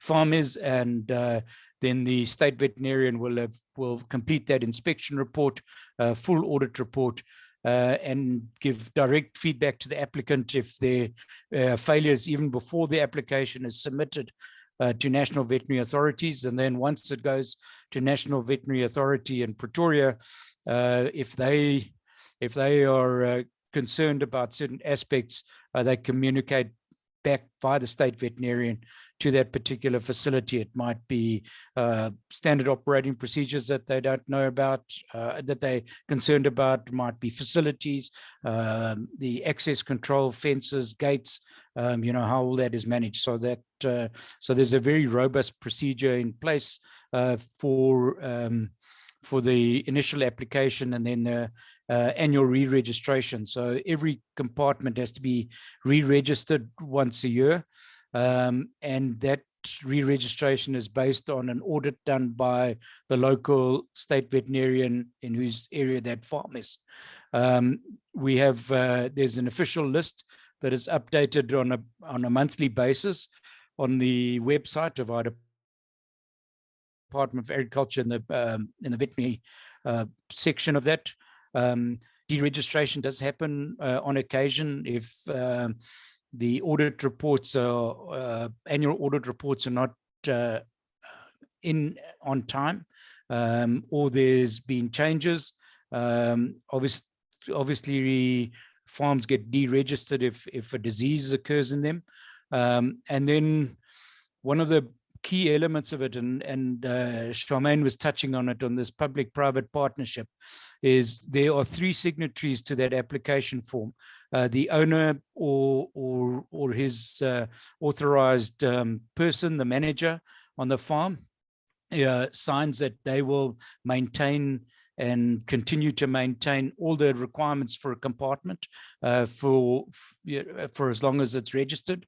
The local state veterinarian in whose area is signs that he will undertakes a responsibility, that he will provide oversight, ensure that the necessary serological tests are done on time and the results are available.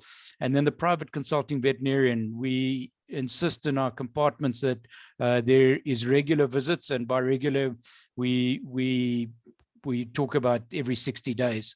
In some instances, for instance, we have quite a large trade of carcasses from the Western Cape into Namibia, and part of that bilateral discussion and permit is that they want a veterinarian to have visited the farm every 30 days. So the minimum is 60 days, but whatever is required for maintaining trade will be done by whoever needs to do that. So, the access control, I mean, one of the things that we insist on compartments is everybody showers in and out of those facilities. We have robust pest control. Feed delivery is managed so that in most instances the feed is delivered over the fence line, so no vehicles will go into the unit. If it's an older farm that's compartmentalized and vehicles need to go in, there's very strict SOPs that go in place. The vehicles have to be disinfected. The drivers don't get out of the vehicle. Somebody else will operate the boom and fill up the feed tanks. So any kind of incursion, anything that might go wrong, we cater for. Some of the other parts of the standards are care and management. So the state veterinarian will make sure that the farmer keeps registers of morbidity. So what animals have been treated, definitely on mortality records, and there's a shared responsibility there. If there are issues around mortalities that are unexplained, the consulting veterinarian on that farm is required to do postmortems. If obviously there's a suspicion of a notifiable disease, particularly African swine fever, they need to communicate that to the state veterinarian immediately. We also make sure that welfare is taken care of. Animals that, for instance, broken legs or prolapses in sows and emergency slaughter is possible that is handled in a humane way. If animals are ill and unlikely to recover, euthanasia is practiced, and the state veterinarian does get involved and make sure that the right methods are used. Needle control is part of it. A lot of the pork that comes out of compartments is destined for export. So we make sure that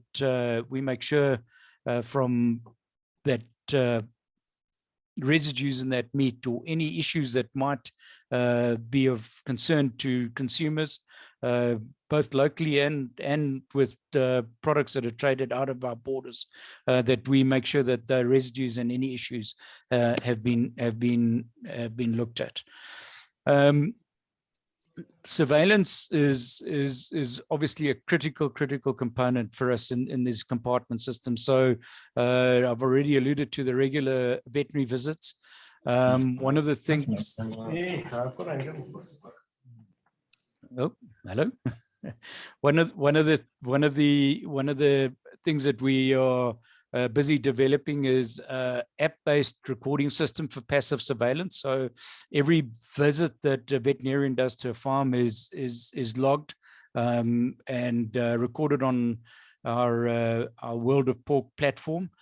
So we can send out reports on a regular basis on how many farms have been visited, how regularly the farms have been visited. So it's an important component of the transparency and being able to prove that we are doing continual surveillance on these farms. And then on a biannual basis, we do serological testing. So African swine fever, foot and mouth disease, South Africa has unfortunately lost its FMD freedom zone. So we do FMD as a norm nowadays. Up until about 3 years ago, we were not doing FMD as a norm because South Africa had a free zone. PRRS and CSF we're still doing on a regular basis to prove that we eradicated those diseases more than 15 years ago, and we still do not have, we have like any laboratory test, every now and again we'll have a false positive, particularly to PRRS, but follow-ups are done. We go and rebleed the units. We do clinical surveillance. So we in fact happy that every now and again we do get these positives, because it means the tests are sensitive and that it's not just whitewashing a problem.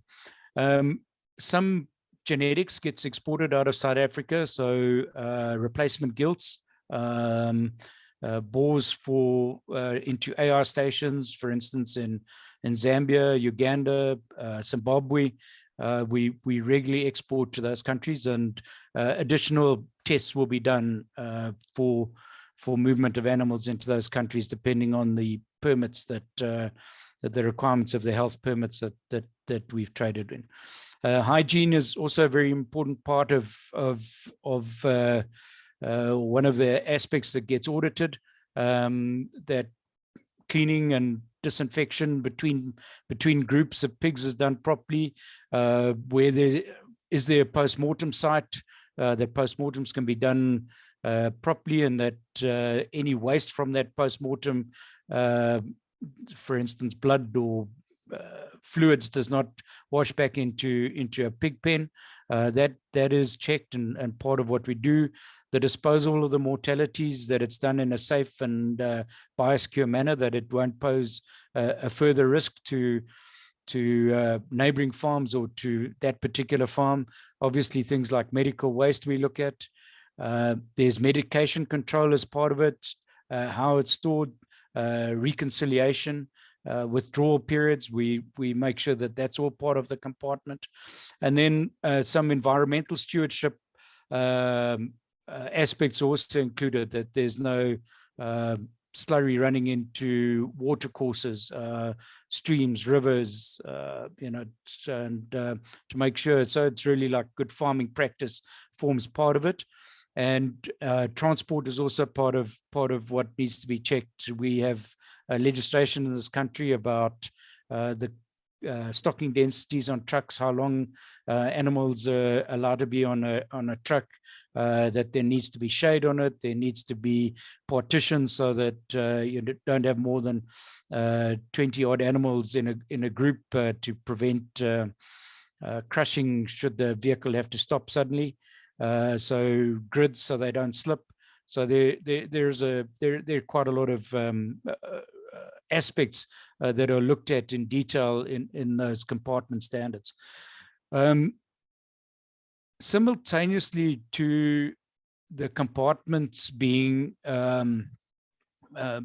standards in South Africa being drafted, the pork industry in South Africa was also looking at consumer assurance. We were aware that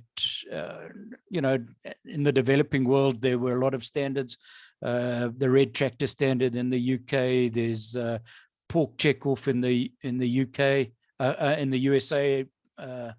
Australia have theirs. New Zealand has theirs. So we realized that consumer assurance was going to become a part and parcel of what we were going to need to be doing in the future. And SAPO, the South African Pork Producer Organization, to whom I'm contracted, has had a really, really good relationship with our veterinary services over the years.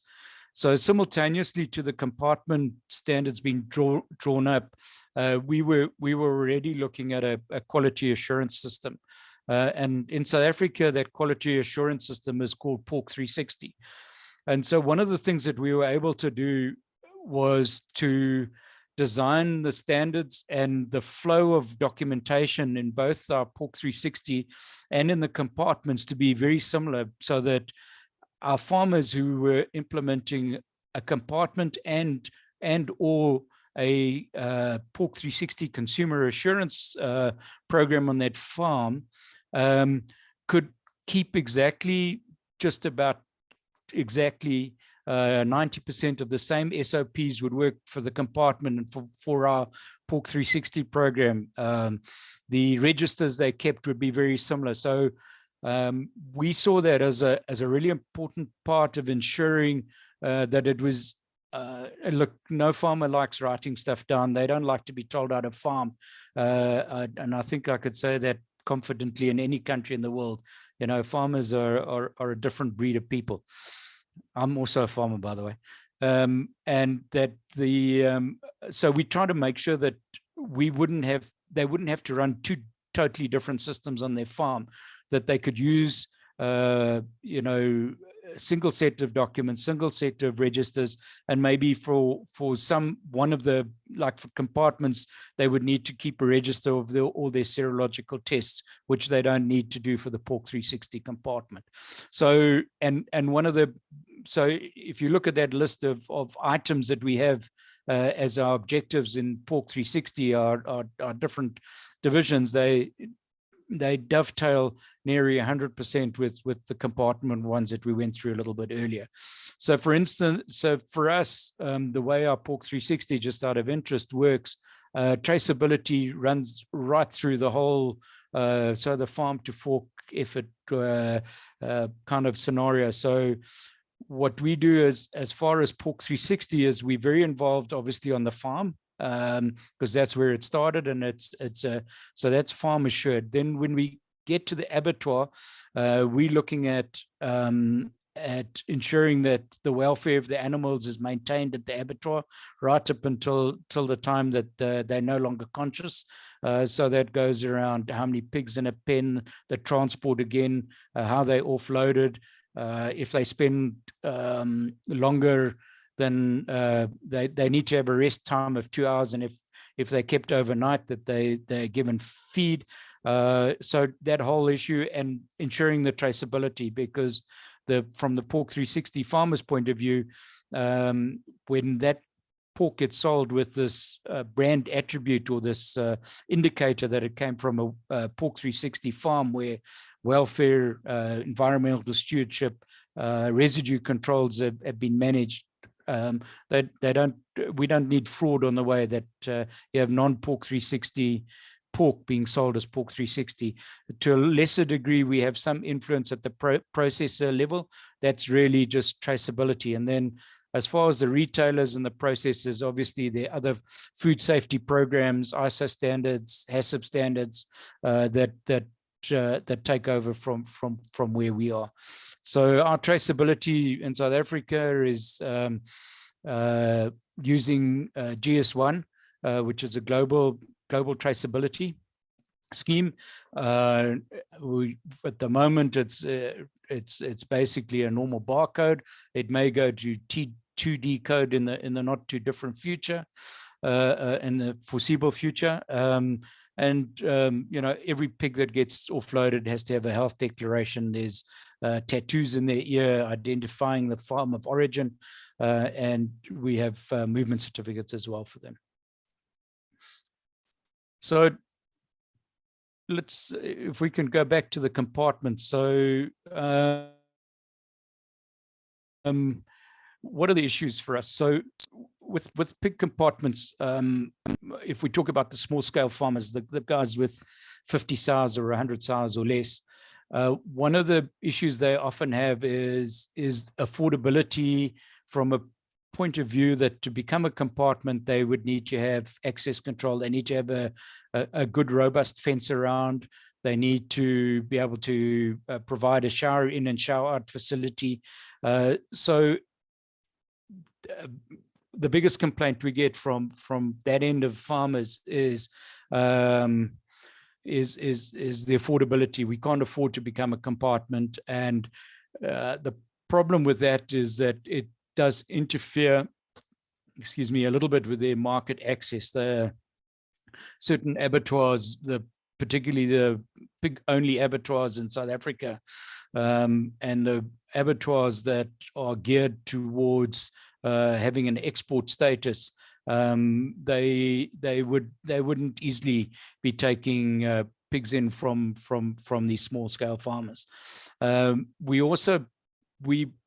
Although it's not directly a compartment issue, one of the other issues that is surfaced, we'll talk a little, I'll finish off and tell you about a couple of the breaks we've had in compartments, that once ASF was seen, a number of the abattoirs who are not necessarily export abattoirs, because they were getting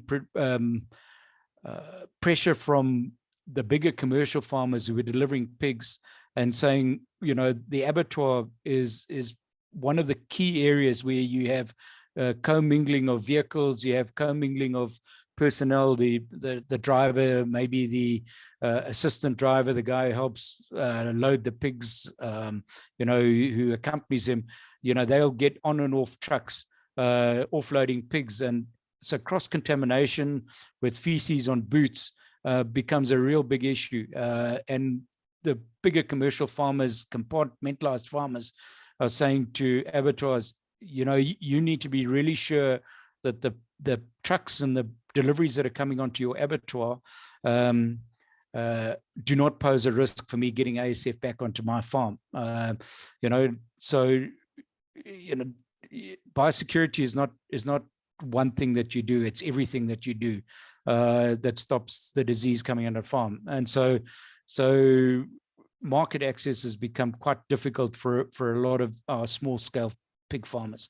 So we are looking at it. We're trying to maybe have a way of evaluating pig farms that cannot be compartmentalized because they don't have the right facilities, but being able to give them a biosecurity scoring, which maybe would allow them to be able to market at certain abattoirs that are uncomfortable at the moment. When we look at some of the issues around compartments for the commercial farmers, you know, like many other countries in the world, resources, financial resources, vehicles, personnel, the number of personnel within veterinary services at provincial level and at district level, sometimes we have some issues that a state veterinarian cannot get to a farm. He doesn't, you know, there's some issues around it, and we look at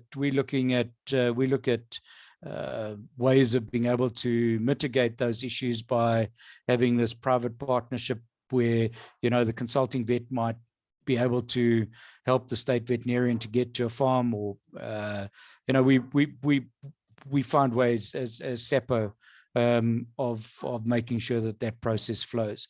One of the other issues we have is, and I think that's one of the reasons I really wanted to be part of this program and be here, is there's some trading partners in the world that don't understand the value of compartments, don't understand the principles of compartments, and don't understand the level of safety that we can get out of being compartments. So that sometimes is a little bit of a frustration. But yeah, I think it's being intended to by the OIE, and thank you for that.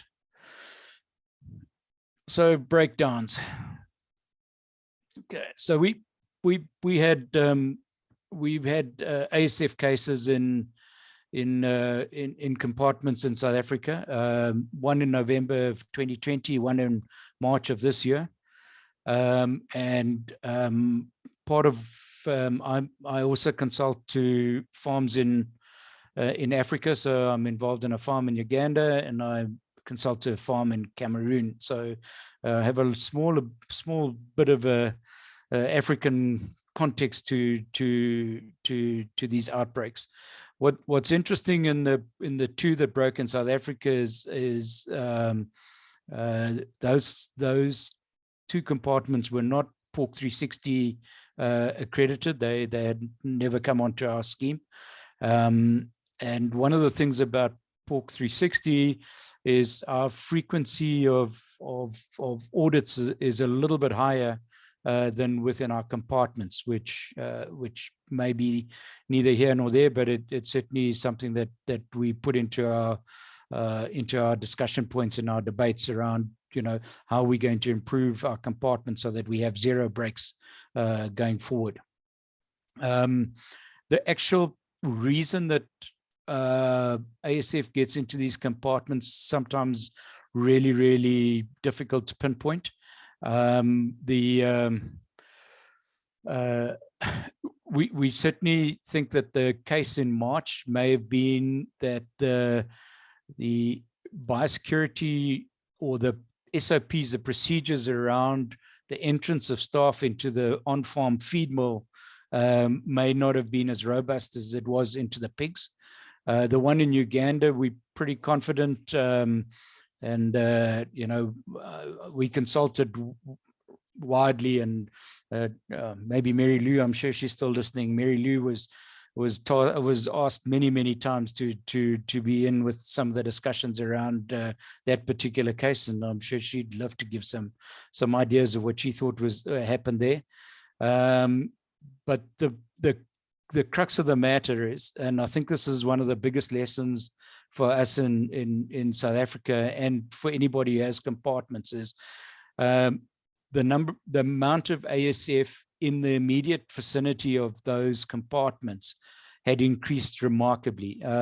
So the November case in 2020, there was a speculator, pig trader, guy who bought in cattle, sheep, goats onto his farm, just from auctions, and fattened them up and sold them. So he was really just a trader, speculator. He had about 800 pigs, and he got African swine fever. Obviously, bought pigs in of unknown health status, and that farm was only 4 or 5 kilometers as the crow flies from the compartment that broke. The unit that broke in March, also in South Africa, there were 3 or 4 cases of ASF on small farms, so people with about 100 pigs within the immediate vicinity, within a 5-kilometer radius. And one of the things that happens is when you have a lot of these smaller farms close to each other, is that the people who work on those particular small holdings farms move from one farm to another. They very often would visit with each other at night, to have a meal or a drink. So there's a lot of movement of people around these small holders, and those small holders would not have the biosecurity that the compartment had. So the level of ASF in the immediate vicinity for me is always a warning bell. Exactly the same scenario in Uganda. That particular farm was buying in feed from a commercial feed mill, and that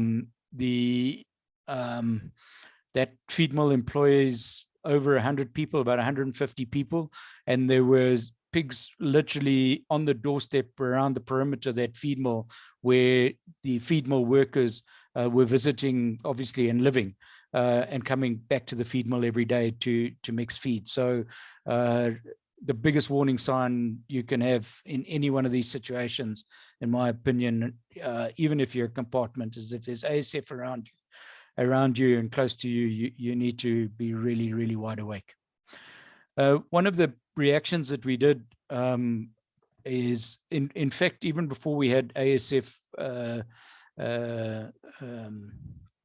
breakout in South Africa, we were looking at a way of being able to publish the fact that we had compartments in South Africa, pig compartments, as a way of enhancing our credibility as pigs that were disease-free that could be marketed globally. And so, we thought about it long and hard, and having somebody within South Africa doing a research project may not have had the credibility that we were hoping to get out of a study like that. So Sofosa came on board out of Switzerland to do a study. But during that, before we'd even started the study, ASF had broken out in these compartments. And one of the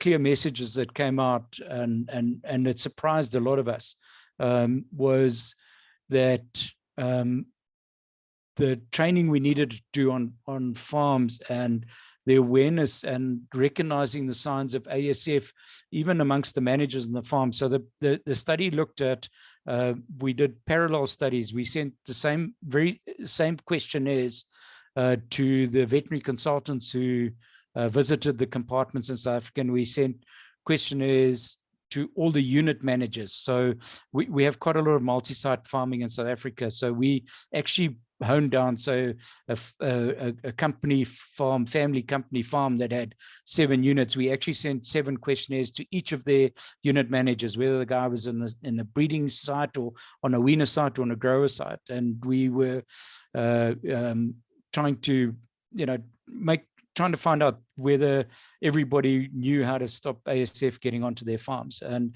we've become aware that a lot of managers wouldn't recognize ASF if it slapped them in the face. So training training and awareness was a really, really big eye opener for us, that we had not addressed that as adequately as well as we should have.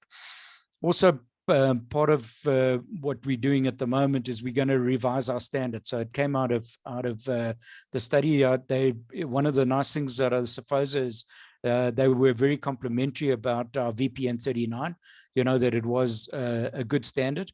But recently, now that the OIE compartmentalisation guidelines have been published, plus, since 2011, a lot has changed in 10 years.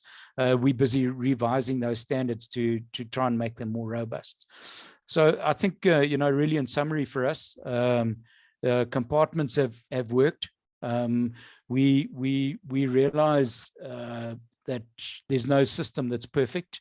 I think besides that big alarm bell that ASF around the proximity of a compartment should be a big warning light.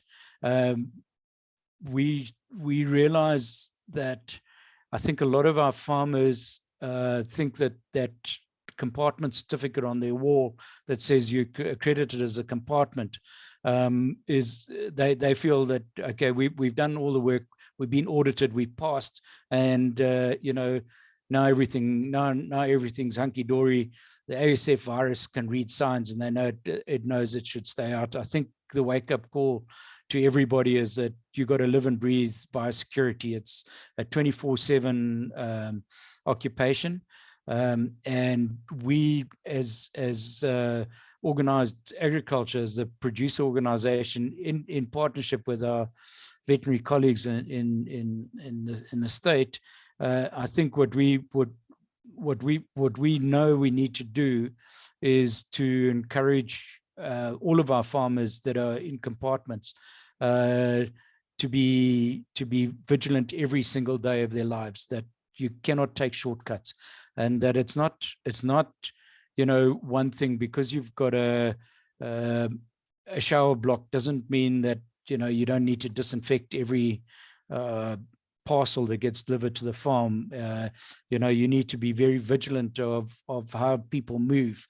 You need to be doing continual awareness and training with the staff on the farm. So by and large, compartments have been good to us, and I think that I think they really are a stunning way to control disease and to be able to keep an economic viable piggery going. Thank you. That's all.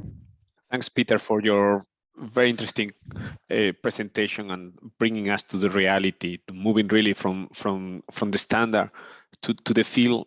And I highlight what you say, that compartment, it's a tool that we have in the toolbox and can really help our producer to maintain their business and the veterinary authorities to improve the disease control aspect of the national program.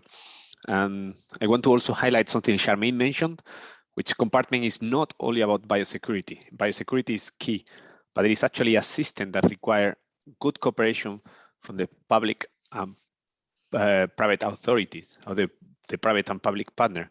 And they need to have a system for verification and that give the robustness to the system, that increase the trust among training partners. Colleagues, I realize we are a little bit late with the schedule.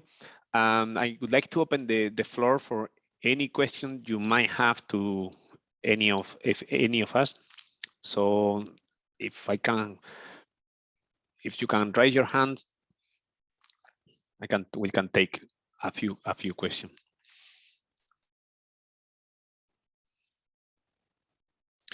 If not, Bas.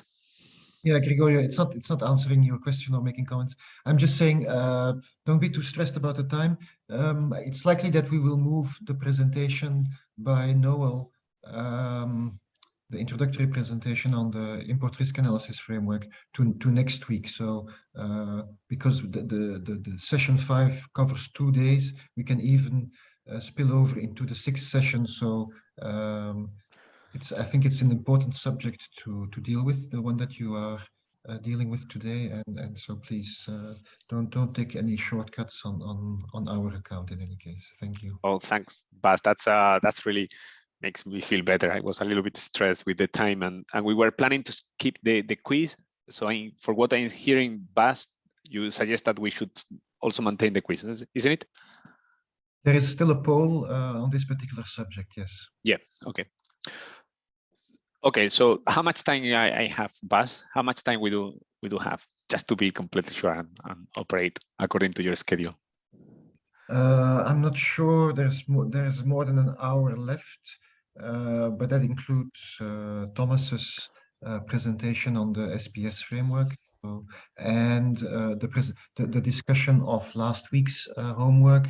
So if you can keep it to, let's say, half an hour. That's perfect. Possible? Yeah, that's plenty of time. Thanks, Bas, and thanks everybody for the understanding, also the flexibility and also appreciation of the interest of this topic. That's highly appreciated.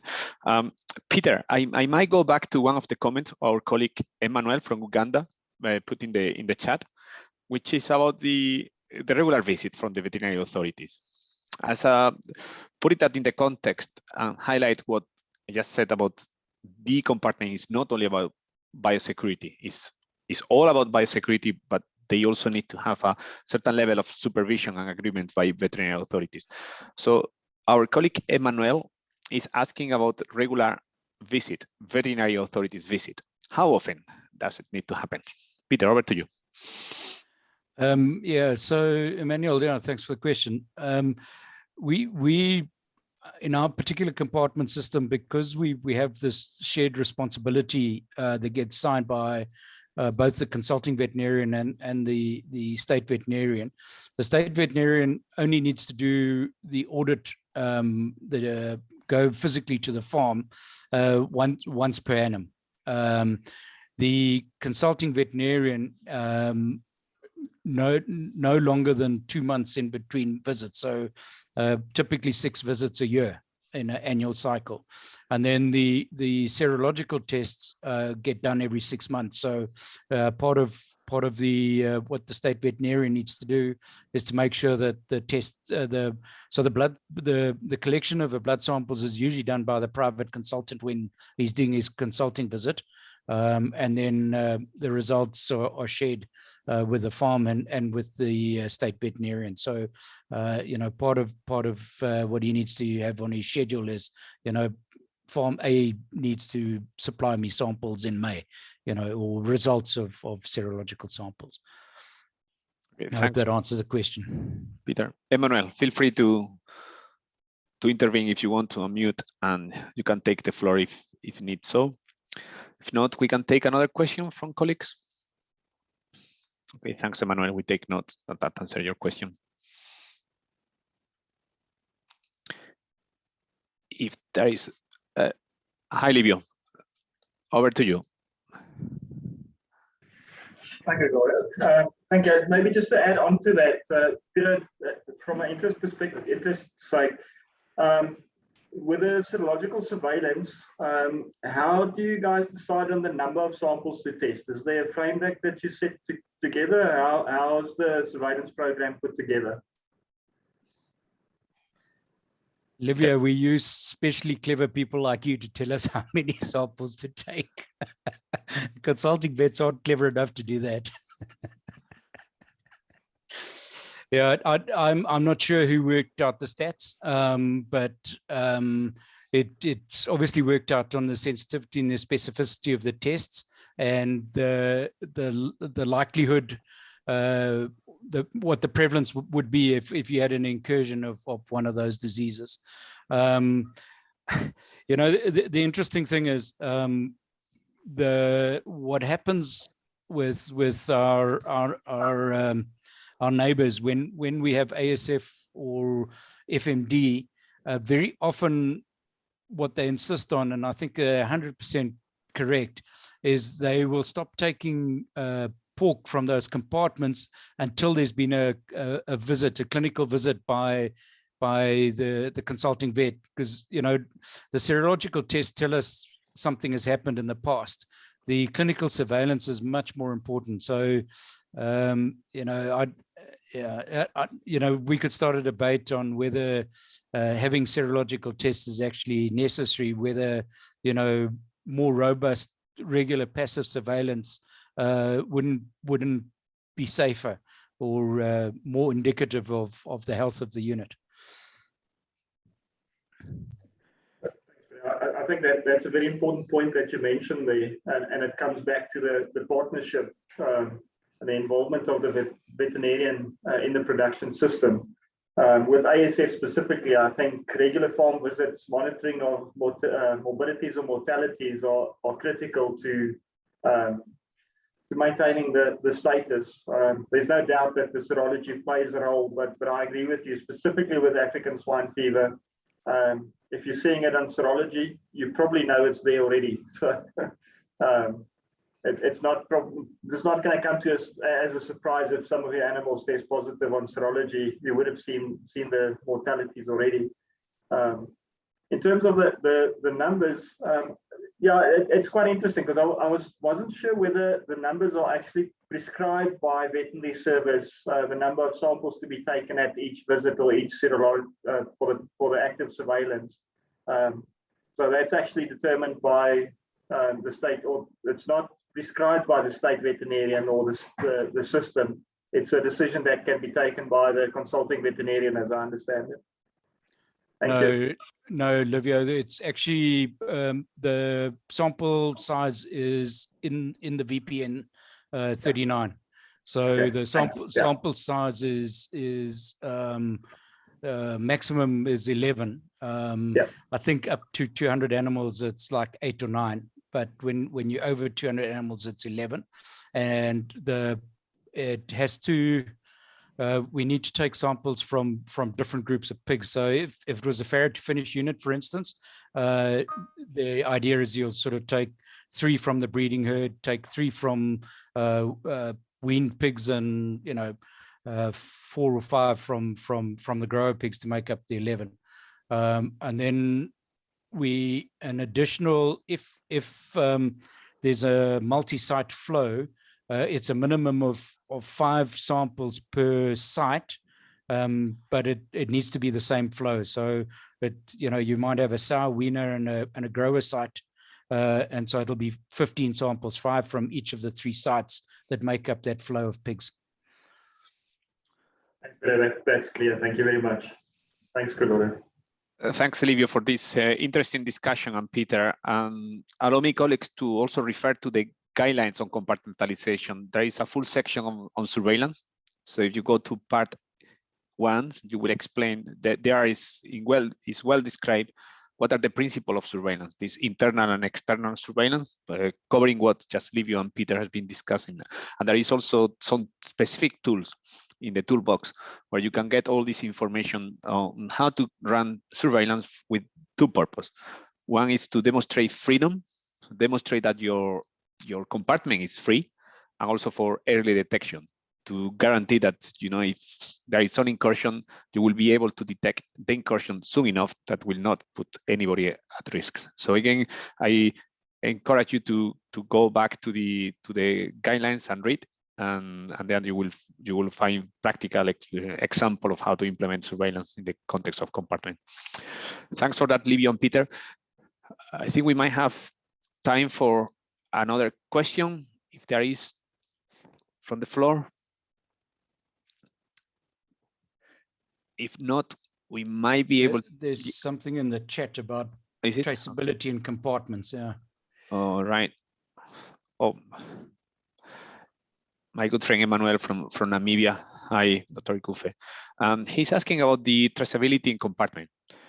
Is it government control or privately controlled? Peter. Yeah, look, so in South Africa, every farmer is meant to apply for an animal identification registration, which typically is 3 letters. Sometimes it's a couple of letters and a symbol. So every farmer, so you can also call it a brand mark. So a farmer who has cattle and pigs, they can brand their cattle with their brand mark, and then they'll tattoo the pigs in an ear, and that tattoo has to be applied to all pigs before they are weaned. Typically 21, 28 days of age in South Africa. So the government issues the registered identification mark, and then they also have further control on whether those animals, so if an animal if you stopped with an animal on the road and it does not have an identification mark by the police, that animal could get impounded. So there is a level of state control in that.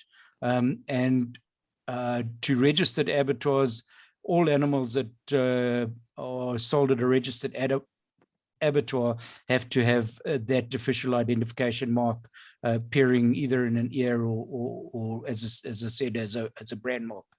When it comes to our Pork 360 program, consumer assurance program I was telling you about, we piggyback on that traceability system, so that because it's very important for us to be able to trace all the animals that go through the abattoir to using the farmer's identification. And we add something else to that as far in our consumer assurance program. We add the week of birth. So we supply our pigs on a batching system with a week of birth, so that we try and control boar taint that way. But this is not about boar taint. Thanks, Peter. Emmanuel, I show you the compartmentalization guidelines. In part 1, there is a full section on identification and traceability. This is actually page 32 of the compartmentalization guidelines. So there, again, you will find some practical example and definition of the principle that Peter just provided a practical example of how this thing is to be implemented in South Africa. Maitapele, you might want to note what you just put in the chat, which I think is relevant. Yeah, thanks, Gregorio, and good afternoon, colleagues. Just from some of the experiences here in the SADC region, sometimes we have seen where there's been confusion, where people have regarded a facility as a compartment, especially the importing country. They have regarded a facility as a compartment because it is very nice, well biosecured, shower in, shower out, but it's not registered with the competent authority. So no matter how convincing it is, if it's not registered with the competent authority, it cannot be a compartment. So if you try to do some trade with such a facility, know that you are on your own, because the veterinary authority cannot certify for that. This is very, very important. And you heard from Charmaine, Gregorio, and Peter that these compartments are not just by physical infrastructure. There's a lot of monitoring by DVS, regular sampling, signing in, signing out, all kinds of administrative work, recording, that actually proves is a compartment. I just wanted to emphasize that point because it has happened whereby a country has imported from another country in a very fancy looking facility, thinking it was a compartment, but it was not a compartment. Thank you. Thanks, Dr. Lesueño, and that's a extremely valid point, and is part of the international standard, the validation that I think we keep insisting. It's not just high biosecurity, there is a approval process and that require just to build the trust between the trading partner. Thanks for that. I do not see any more questions, but I suggest to launch the poll that we prepare before I start discussing the homework from this session. So if possible to launch the poll. Yes, I'm not sure who wants to launch it. Do you want to launch it, Charmaine, your co-host, or should I? Please go ahead, Bas. Okay, let's see how this works. Colleagues, so this is a Zoom poll. You don't have to leave the application for this. Don't go to Mentimeter. This is a Zoom poll. Just let me know whether you see the questions on your screen. Yeah, we have. Thanks, Bas. We got 5 questions, so it's going to be quite a quick process, but I will invite everybody to answer, as Bas said here, just in the screen. So the first question is about your understanding of the session. Bas, can they, how this thing work? I think they can scroll down themselves now. Can you? I can, but yes. I don't. Yeah. Okay. Yes. Yeah, you can. All right. So I guess you can read the 5 questions and you can vote. In my screen, I cannot vote, but I trust colleagues, the participant can do it. So it's 5 questions that will explore a little bit your prior understanding of compartmentalization and also some of the technical details that we've been discussing today. And we'll end it with a question about how you feel, how feasible you think the compartmentalization can be implemented in your setting, in your country. So I think the poll is open and invite everybody to answer these 5 questions. Will take you only a few seconds to go.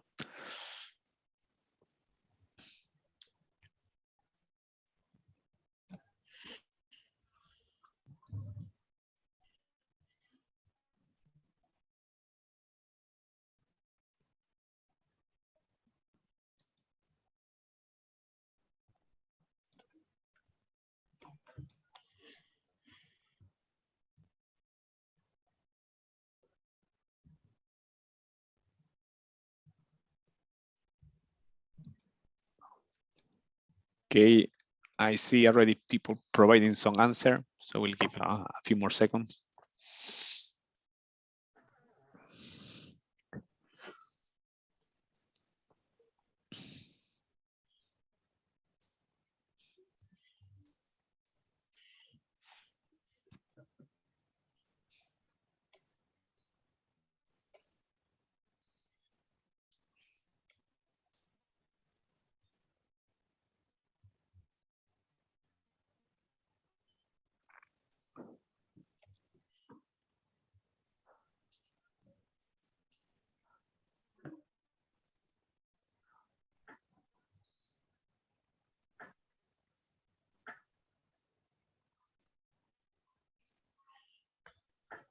We're not getting many answers in. I'm not sure whether there is a problem. 4 answers so far. 5. Okay, now it's rolling in. 6. Maybe there's a time lapse between the voting and what I see on my screen. Okay.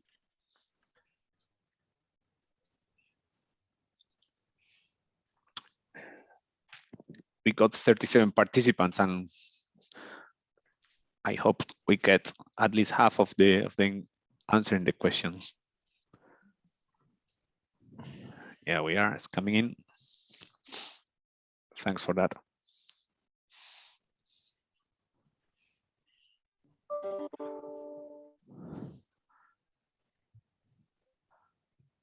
Okay. We got 40% of the participants already answering, so we probably leave another 30-second bus if that's okay for you. That's Peter? okay. That's okay. And we'll ideally we should get to maybe 20, but maybe that's too much. Okay. To hope for. I think, but this is part of the evaluation process, isn't it, for the certificate? So people will need to answer this question as well, isn't it? Absolutely, absolutely. That's good. Absolutely. Good to hear. So this is a make or break, guys? Here we are. And we also got Marie-Louise here supervising the process. So it's going to be very objective evaluation, isn't it, Marie-Louise? Yeah, yeah. Okay. Very objective. Okay. But I guess we got. Okay, shall I put an end to it? Has everybody who feels he or she could vote? We have 17 votes now. Well, when I said that this part of the evaluation, we are increasing the response rate. That's good. If it stabilizes at 17, I'll just. Okay, just go for it. Some of the questions with multiple possibilities need a little bit of thought, and I think that might be holding some people up because yeah, that's fine. tell them that for those things there's no right or wrong answer. It's what applies to you in your area. Okay, I don't see any more answers coming in. Let's try to discuss all together, Bas, and okay, and probably we just see good enough with the information we have. Will you show that in the screen? I hope so. Yeah. Is that? Can you see it? Just a second. Now you should be able to see the results. See. I can see. Okay. Can the participants see? Because I do see, but I think I got different permission in the session. So if somebody can you see the results? Yes. Okay. So okay, we go for it. So let's try to go for the first question, which was basically to try to understand if you were exposed before to the guidelines. 56% were not. So I'm very glad this session really helped you to get a little bit of insight into the compartmentalization, and we really hope we managed to open the appetite to go to the website and get this information. And well done to the 44% that say that they knew already. So I'm pretty sure that the session also helped to get a better understanding. So the second question, it was a little bit of it's about the content. Which of the following best describe compartment? So option A was functional separation of animal subpopulation. B, the application of sanitary measure along geographical boundaries. And the C is recognition of specific health status based on OI system of official state recognition. Again, the majority of you get it right. A compartment is described as a functional separation of animal subpopulation on different health status based on the implementation of management and biosecurity. And probably we should even add, as Dr. Lesueño mentioned, the recognition by the public authorities. The second described the zone, which I just put in my diagram in one of the slides. And the third, I think that could be clear by now, African swine fever is not a disease where the OIE offer official disease status recognition, right? Which, moving to question 3, if anybody got any comments or concern, please raise your hands as we go. Question 3, which of the following statements is false? Compartment cannot be established in an infected zone. Special considerations are important in the implementation of compartmentalization. The same compartment could be established for multiple disease. I think Peter already covered that. So yeah, the majority got it right. Compartment cannot, that's false. Compartment cannot be established in an infected zone. In fact, they can be. It's much more complicated. It's harder, we advise to really work in peacetime, talk to your private sector, talk to your public authorities, and try to establish compartment during the peacetime. That's much easier, but still doable. And there is countries experience that situation where the disease is already present, but compartment can be established. Let's try to go to question 4. In your locality, which of these are important barriers in the implementation, in the establishment of a compartment? The majority of you say that C actually is the largest, which is difficult to apply the necessary management and biosecurity measure. And then it's followed by, if I got my math right, lack of recognition by compartment partner. Peter, you are still here. If you can turn your camera on, because I want to ask you a question about those two. In the context of South Africa, do you share the same concern that the colleagues here, that one of the barriers are the difficult to apply necessary management and biosecurity measure, and also the lack of recognition by trade partner? Actually, like lack of recognition by trade partner. These two are the most important. I think it's hard to second guess why people would answer certain questions a certain way, but as I was, you remember my slides, I was talking about the smaller scale farmers and the commercial farmers, and I think in where you have smaller producers, for them to apply management biosecurity measures when they don't have the right facility, I would imagine that was the driver of people answering that question the way they did. The lack of recognition by trading partners, I think that's for us locally in SADC, we don't, compartments are recognized, but some of our interactions with some of our Asian, potential Asian trading partners, we find that they probably we're not as aware of the compartment system as hopefully they will be in the future.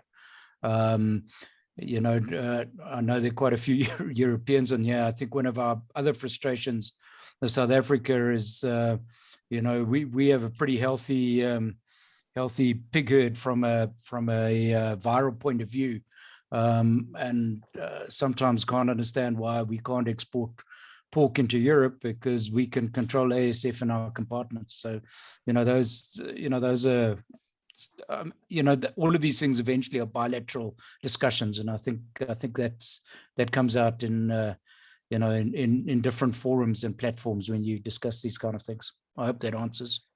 Indeed, thanks, Peter, for that. But allow me also to complete that response by saying that compartment is not only about international trade. It can definitely be used as national level to promote safe trade and business continuity. And, if you allow me the example of China, where they are not so much focused on exportation, but they are really want to ensure that the trade, national trade, it's safe. So compartment is definitely about international trade, but also national trade and improve disease control. That's again the one of the three of the most important contribution of compartment in disease control. Dr. Lesoño? Yeah, Peter. Sorry, before going to Peter, go ahead. We've seen an example of local trade with the value of compartments. We had a FMD outbreak in a certain part of our country, and the pig compartments, there were 2 or 3 of them in that area, were able to continue their daily lives and trading quite easily, whereas we instituted as a country movement control within those zones, within the area where FMD had been found, and the pig farms that had not complied found it very difficult. They had to get veterinary visits before they were allowed to ship animals to abattoirs. So the reason I said trading partners was because that was part of the question, but we see the real value at home as well. Totally. Thanks, Peter, for that. Let's. Yeah, thanks, Gregorio. Just talking to the member states, another way of making compartments work for you is if you also inspect, what is the word? You visit. For example, let's say a trading partner to South Africa had been informed of compartments. They can actually do a physical mission if COVID allows, to actually, as a trading partner, inspect the compartment and the records in the compartment to give themselves the confidence that the compartment is really a compartment. I think that adds a bit of value when the importing country actually visits and audits that compartment before it allows imports. Thanks. Yeah. Thanks very much for that and for that, and again, having a common understanding of the principle is key. And I trust the session of today, all the materials produced by the OIE and colleagues, I think that could be quite useful. If I move to the last question, which I was really interested to hear your opinion here, it's about the feasibility of implement a compartment in your setting. And I'm glad to see that most of you, the 33, at least 1/3 of you, identify that it's totally feasible. So you see an opportunity here, if not very feasible. I hope our presentation doesn't give the impression that this is an easy task, because it is not. Require science, investment, and partnership. But I'm very glad to see that you consider that this is feasible and the principles are clear. So there is a future here, and other tools in the toolbox, I will insist. So thanks for participating in this quiz. If there is not any comment from the floor, I think we can move to the homework. And I'm very glad to give the floor back to Charmaine, that will explain to you some exercise we are proposing as for you to gain better understanding of compartmentalization. So Charmaine, over to you. Thanks. Thanks for that. So on to the dreaded part, I think, of the session. Can you see my screen now? I've maximized the size, so yes. Hopefully you can see the content. Okay, thank you. So we would like participants from the same country to work together as a group and choose one of the following tasks to work on. The first one is an exercise to apply the information that we shared today to design a compartment. And the second one has something to do with risk pathway identification and the design of your risk management program. So we would like the participants to work in groups and to prepare your answers in the PowerPoint format. So the first task is on designing a compartment. So there are some references that I've popped in there as well. So think about the elements to consider when designing a compartment and try to apply that to a real life situation in your context. Think about what the intended commodities are to be derived from the compartment. And in view of this, what kind of establishments should be included in a compartment and why, and some of the other subunits or functional units that should be also included as you think about this compartment and what are the functional relationships. So this is the first task. The second one is, imagine you are the business operator of a finisher unit that is part of a compartment exporting meat. And then based on the terrestrial code and principles in the compartmentalization guidelines, identify the potential routes for which ASF can enter your farm and design measures to address this risk. So some key questions that we would like to see from your answers. The first one, what are the possible risk pathways for ASF to be introduced to the farm, to the compartment? What measures then should be taken to manage this risk? So again, I preface that there are two tasks, but please feel free, you can do both if you want, but pick one of these ones. And I think perhaps we can have an exchange session the next time we meet to discuss your answers. Thanks, Charmaine. Deadline to complete the task? Buzz, I will defer that to you. Can I just confirm that during the next session, we will have time to discuss the country responses? Yes, I speak under the control of Thomas, but I think we accepted responses until Monday, no?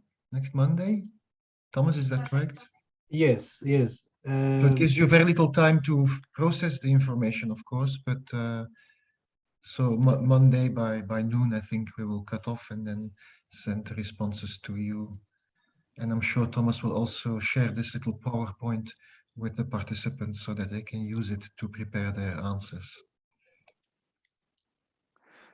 Thanks, Bast. And I think that's clear. We're not expecting a full description of the compartment, but just as a teaser to invite you to go through the compartmentalization guidelines and the chapter to try to test your knowledge and your understanding, because in the future, that could be your task.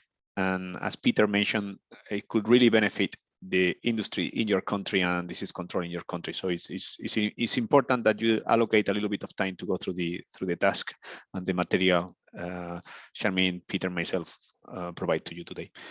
Thomas, if there is not any other question from the floor, I can probably close this session. I can see nothing, and I can see Thomas nothing. So I thanks all colleagues for your participation, for stay with us. I know we are fatigued of being Zoom, so it's really rewarding to see that you are, even when you are not putting your camera on, but I understand you are still behind your name. So thanks for your attention. Big thanks to Peter and Charmaine for being so good co-speaker here. So really, really appreciate. And of course, big thanks to my dear friend Bas to give me the most precious present, which is time for this session. So thanks everybody, and Thomas for organizing this interesting session. So Thomas, over to you, and thanks everybody for your participation. Thank you for that excellent presentations to the team.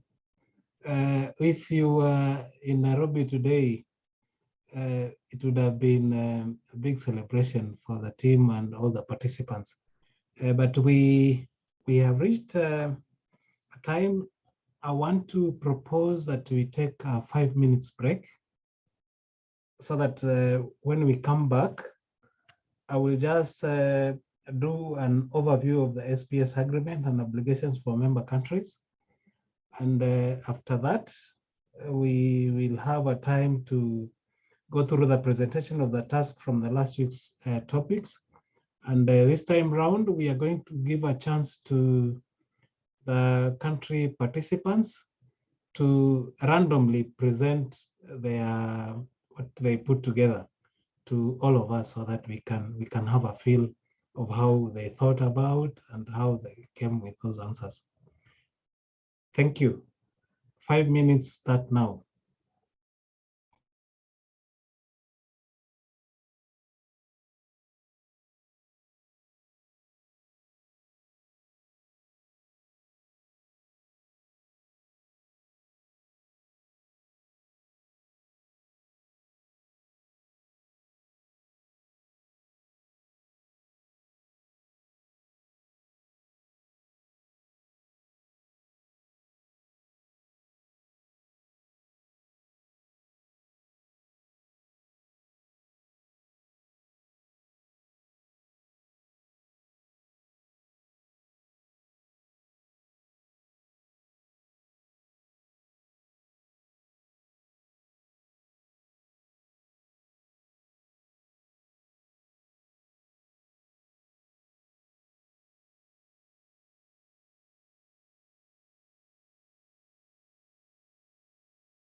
ladies and gentlemen, with your permission, we only have 1 minute, and with your permission, maybe I can call the room to order so that we can resume. There is a suggestion on the chat box from about the presentations that when we come to do the presentation of last week's sessions, we'll put a formula in play so that we can get the best out of that segment. With that, can I share my screen so that I prepare for the overview?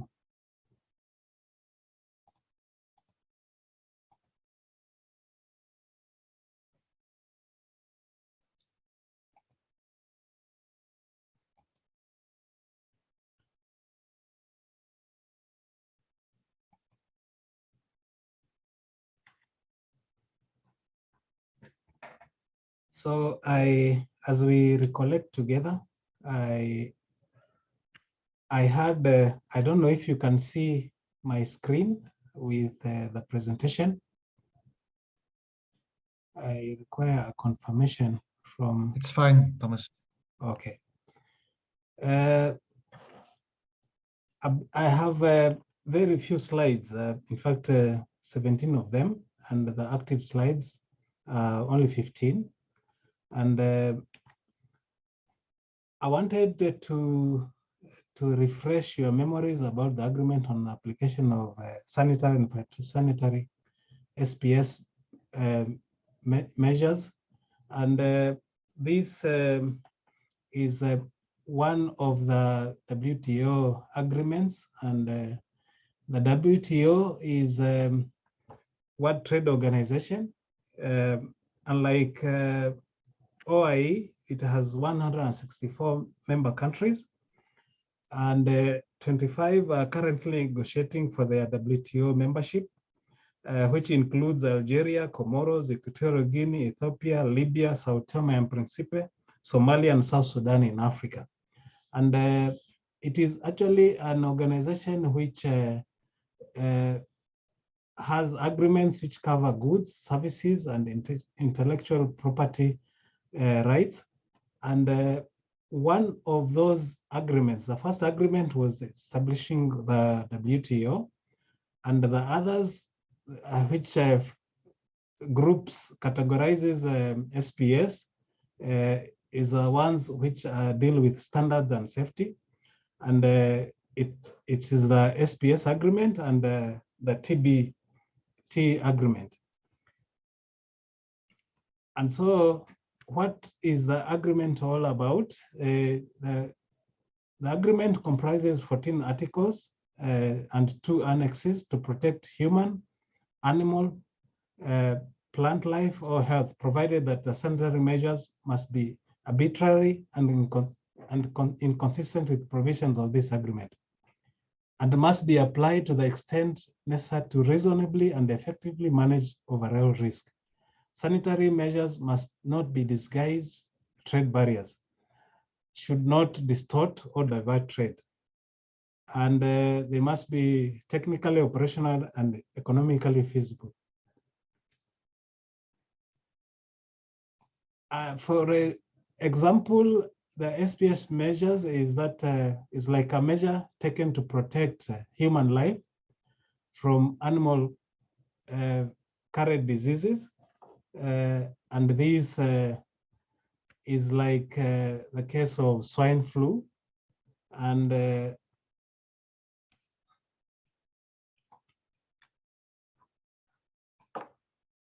sorry, I have to restart because it's not moving. With your permission. Okay. And the other one is a measure taken to protect animal life from animal carried diseases. And this one is typically like what we have been discussing, African swine fever. And these measures, the presenters who have come before me have talked about those measures and in depth, and the success stories, the best practices, what Peter Evans presented. And so those are the measures which, the example which I wanted to refer to. And the SPS measures are, they are harmonized, and there are 3 standard setting organizations, which we call them the sisters. And together with OIE, there's food safety for Codex, and for plant health is IPPC. And so OIE stands out for animal health, and is the body which is relied on by WTO to give standards and SPS measures to protect animal health and animal welfare. And the principles of WTO SPS agreement are based on harmonization, scientific risk assessment, equivalence, regionalization, no discrimination, least threat receptive, and transparency. If you look at the left, you can see a scale where there's the appropriate level of sanitary and phytosanitary protection. And on the one side, you avoid unjustified barriers to trade, and the other side, recognize the right to protect human, animal, and plant health. And so at the middle of that scale is scientific justification. And equivalence, Article 4.1 is, this is where the principle where if an exporting member country objectively demonstrates that its measures achieve the appropriate level of sanitary protection, members shall accept SPS measures of other members as equivalent. And so under SPS, members are entitled to maintain a level of protection they consider appropriate to protect life or health within their territory. And these ones are contained in the committee guidelines of equivalence under that reference. In the principle of under transparency, Article 7 and Annex B, members shall establish the inquiry point and designate a notification authority where international standard exists or the new measure is different from the international standard, and measure may have significant effect on trade. And that will be moved to notify other members of new or changed SPS measures that appear. And so the OIE international standards aim to improve animal health and welfare, as well as veterinary public health worldwide for both terrestrial and aquatic animals. Overall, OIE standards are for disease prevention and control, for quality of veterinary services and aquatic animal health services, and for safe international trade. And the OIE standards from what we have discussed is that contribute to a fairer rules-based trading system by supporting international harmonization. The principles of OIE standard setting process where leads to the OIE standards are science-based, consensus-based, and inclusive. They are science-based because they rely on the specialist commissions working under ad hoc groups at the OIE, and also the consensus-based because through the 2 cycles, these standards which are being reviewed or developed are sent to the OIE delegates, and they get inputs from all the academia and experts within the country. And inclusiveness, the key delegates through that process consult national stakeholders so that they, after they finalize, they return that inputs to the OIE headquarters. And through those 2 cycles or 1 cycle, if it is fast-tracked, then it is presented to the assembly, and for resolution and adoption by the 182 members. In chapter 5.3 of the OIE standards terrestrial code, the OIE procedures relevant to the WSPS agreement one, Article 5.3.1, the SPS agreement in brief, and then Articles 5.3.2, the general consideration on the judgment of the equivalence of sanitary measures, and also the sequence of steps to be taken in establishing a zone and compartment as presented by Dr. Gregorio Torres and his two other team members in the session which just ended. And these are based, found in the terrestrial code and the terrestrial manual, as mentioned before. And also in application of risk assessment, we have the OIE risk analysis framework, which is contained in the two handbooks, volume 1 and volume 2. The handbook which deals with import risk analysis for animal and animal products, the qualitative risk analysis, and the quantitative risk analysis, volume 2. This is going to be covered ably by one of the trainers, Dr. Noel Murray, for the session which is going to come after today's session. But it provides a structured basis for judging equivalence among different sanitary measures. OIE standards and guidelines developed for, I just wanted to mention those which have developed and for ASF controlled, and this has been ably presented by the earlier presenters and trainers before this session. And there was mention of chapter 4.4, chapter 4.5 a terrestrial animal health code, and chapter 15.1, and also the chapter 3.8.1 on African swine fever, and also the guidelines on compartmentalization for African swine fever. And also what is coming is there's also guidelines on biosecurity for African swine fever, which are just pending validation. I just wanted to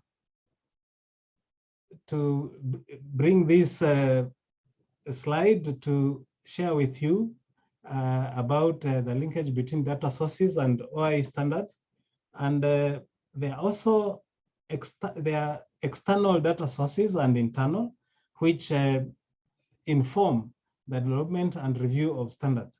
The external, as I had mentioned, there's the WTO SPS notifications, and also from FAOLEX, also from WHO country self-assessment on AMR action, which come with data on WAHIS self-declaration, AMU survey, country self-assessment, and all that inform the standards setting to the codes and the global goals of sustainable veterinary services, improving animal health, veterinary public health, animal welfare, and facilitating trade standards.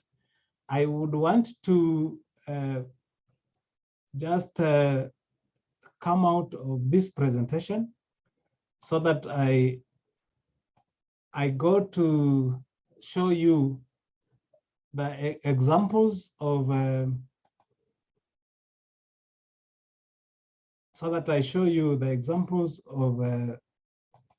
WTO notifications, which members have and members are expected to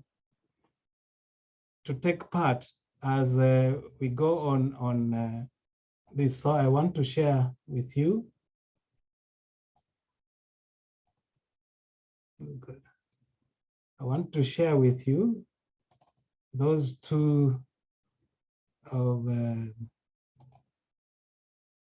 so that we can see an overview of examples.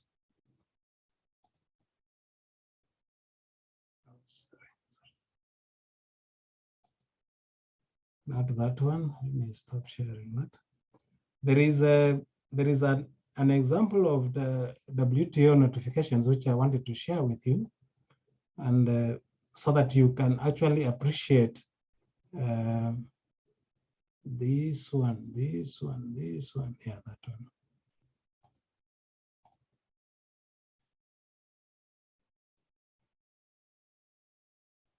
Yes, I don't know if you can see my. You need to stop sharing and share the Word document again, because now you're sharing the file manager. Okay. Here we are. There we are. Can we see that? Yes, we can. Okay, I just wanted to show you this because of I talked about overview SPS agreement and the external inputs to which inform for the review and the development of standards. And I mentioned about the WTO notifications being part of that information. And if you see through this notification, which came from Kazakhstan, and it was done by the Committee for Veterinary Control and Surveillance of the Ministry of Agriculture and Republic of Kazakhstan. And if we scroll down, what is it about? Products covered, live pigs, boars, sperm, pork, and all that, to make sure that there is safety for animal health in the other pig population within their country. So that is what I wanted to share with you to show you. I think I want to stop sharing that so that I can go back to finalize my presentation.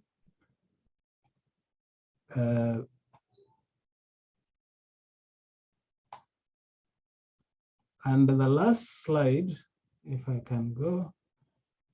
So in conclusion, we found through this presentation that the WTO SPS agreements is legally binding for WTO members and recognizes OIE as international standard setting organization for animal health, animal welfare, and zoonosis. And if you apply as a member country OIE standards, you are complying with WTO obligations. The details of how to meet WTO obligations are in the SPS agreement, which includes the annexes and guidelines and OIE codes. I thank you very much for your attention. That's the end of my presentation. I stop sharing. Over. Over to yourself, Thomas. I think. Thank you. So next week we will continue delving deeper into the import risk analysis methodologies that for which the foundations are laid in the SPS agreement. Over to you, Thomas. Okay, I would want to ask if the participants have got any questions with what I shared. I've tried to run through it. I know we are fatigued because of sitting the whole of that period, but if you have, please put on the chat box. If you have a direct question, raise your hand through the reactions and I will respond to you. Over to you.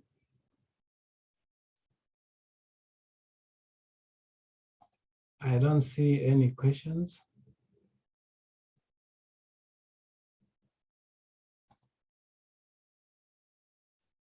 Anyway, I'm going to give you that presentation so that you can run through it and the references, and I would encourage you to go to the WTO website, even the OIE website, so that you can get insights of the articles and which I mentioned during this presentation, because it will prepare you for the next session, which will be done by Dr. Noel Mare, which is the start of the risk analysis training. And all this was the background. And I thank you so much for your following. And at this juncture, I would want to hand over to the team leader of session 3, so that they can look at the completed tasks, and so that we can pick at random who can present to us the homework they have done. Over to you, Livio or Edward. No, I think it's me. Oh yeah, Professor Mary Lou. Sorry, I think they were session 2. Okay, okay. Yeah, I was very happy with this, with the response. We got responses from 9 countries, from I think 10 people in 9 countries who responded and did the task, which is very, very good. And I think when it comes to presenting it, what I would like to suggest, if with Thomas's permission, because we're running out of time and we're running out of audience as well. So I'd like to say that I think you all did a very good job. It was a bipartite exercise. The first part involved looking at 6 possible routes of introduction of African swine fever to a pig farm, and then saying, was that adequate or not? And most of you said no, and you gave a lot of suggestions for additional ones, and I have summarized those in a table with some comments which I'll send you. They were all good. And the second part was to prioritize people who would pose a risk for a pig farm. And I think, just in the interest of keeping it short, if you want to see the table, I'll show you the table, but only if you want to see it afterwards. I'd like to suggest that we have some of you, if you have got your task available, to tell us just your first 3 priorities. Who's the most dangerous, the second most, and the third, and then also the last one, the least dangerous ones on that list. And if you could share that with us, and then if 2 or 3 of you can do that, then we can see how much agreement there is and discuss it a little. Thomas, would that be all right with you? I'm okay. I'm okay with that. But because it was quite a lengthy exercise, and if people are going to start presenting it clause by clause, it's going to take ages. Okay. So who's going to be our first victim? Botswana, I see my friend Wigginson. Would you like to start with your first 3 choices on that list and the last one, please?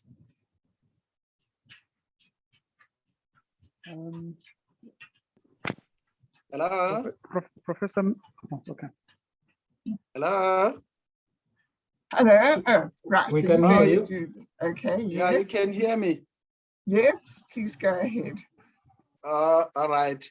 Are you going to project, or I should look for my, or I should look at my responses, because I didn't open them now.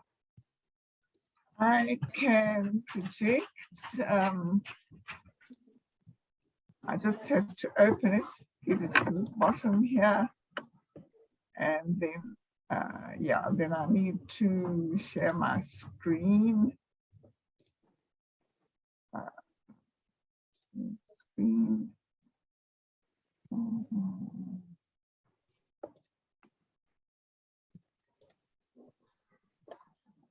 And we go down to the list.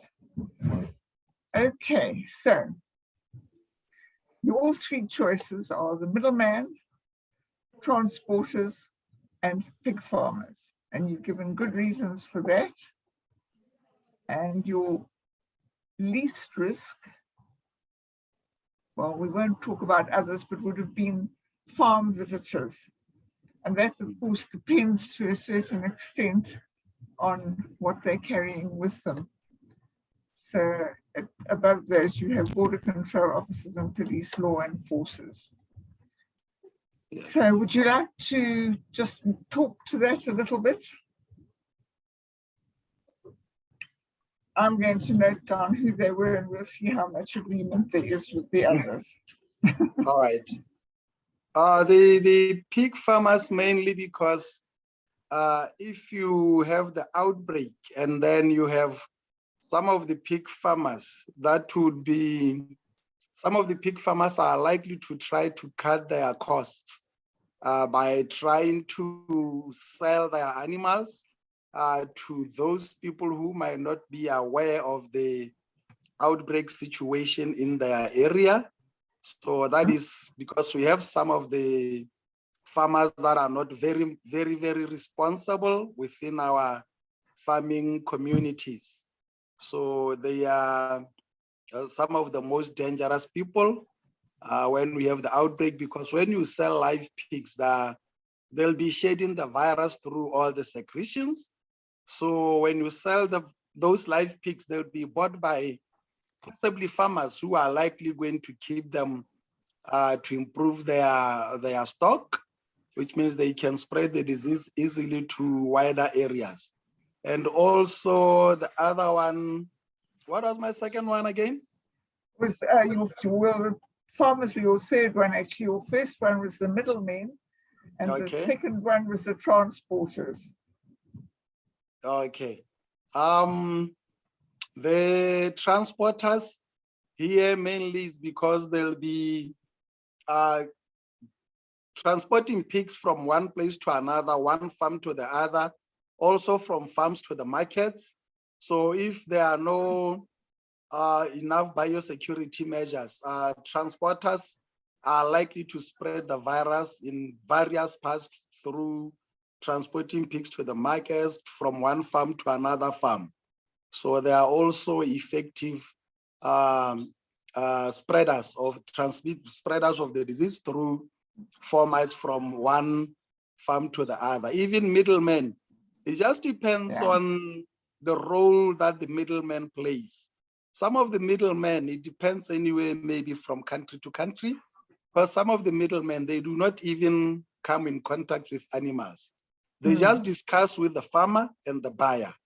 That's where they come in. They just discuss, but they do not have contact. But some of the middlemen, they move from farm to farm because they want to assess the product that they'll be trading in. So those ones who move from farm to farm, they are the ones who are likely to play an increased role in spreading the disease if there are poor biosecurity measures in place.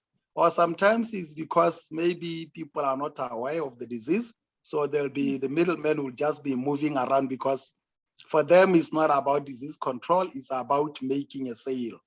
So those can be dangerous in the sense that even when they say disease, they might come in from the economic point of view saying, I can help you get rid of these few pigs that are still alive, then you can get a quick pack, so you can save something. So it just depends on the role of that middleman. So if it's those unscrupulous ones who are just after just getting a sale, so they can be dangerous if they are moving between farms or between markets.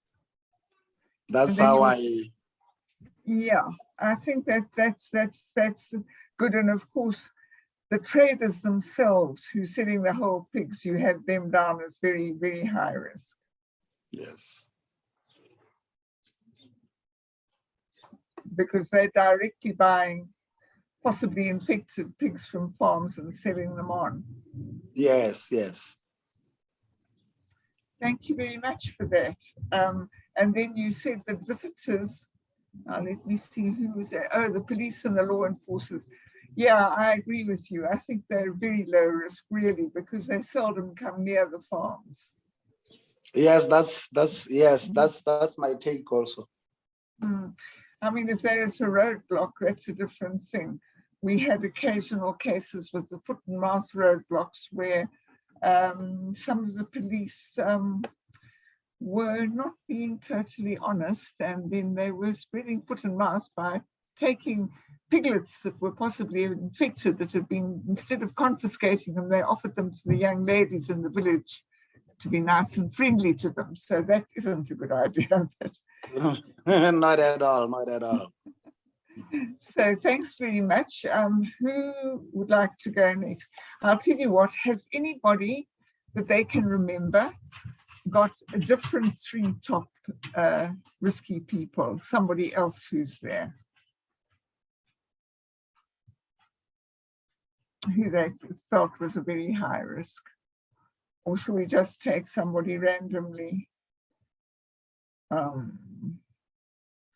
Namibia, would you like to tell us? I can get up your contribution if you like.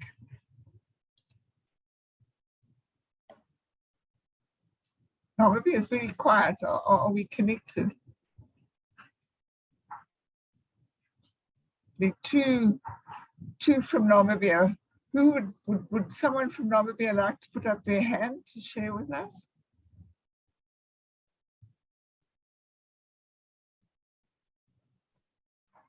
There is Simeon Elago. Yeah, and there's Simpson Kanjo. Simpson Kanjo.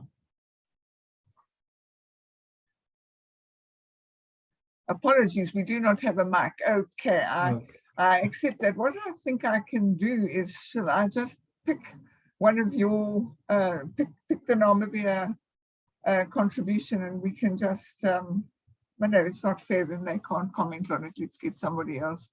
Uganda, Emmanuel. Have you got a mic?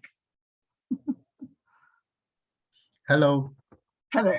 Can we share your task with everyone? And yeah, please. And you can talk to it. Good. Sure. Uganda.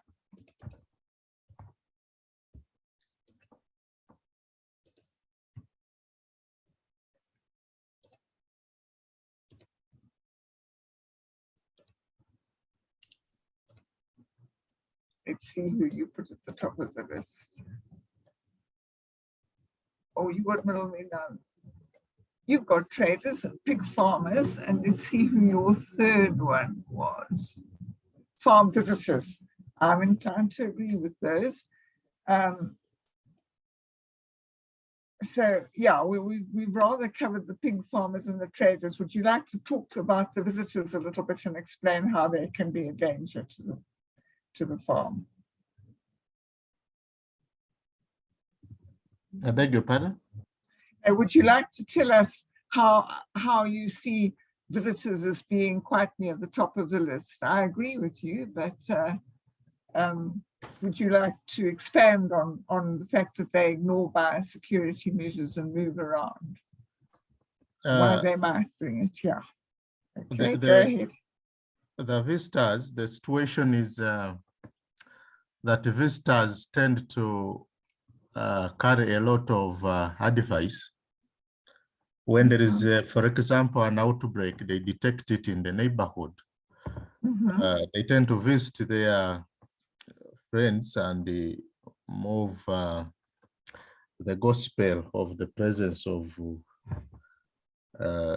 the disease in the neighborhood, and also tend to encourage friends to do what they saw a colleague doing to prevent losses. They're the ones who encourage the selling, and they could also assist in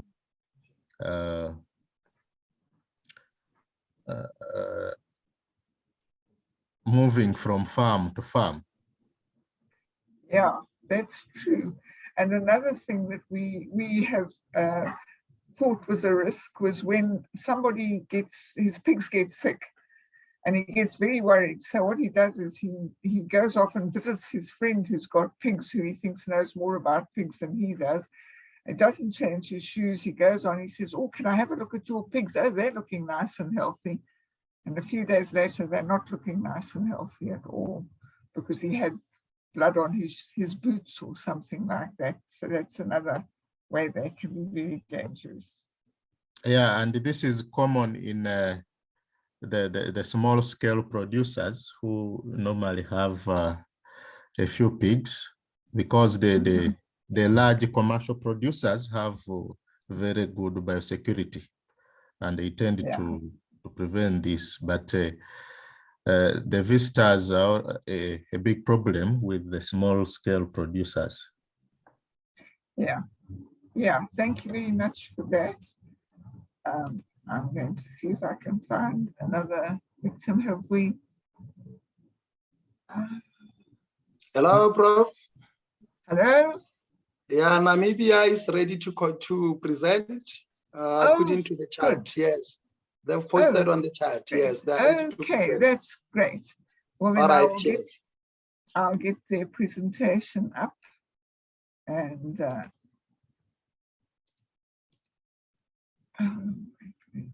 oops.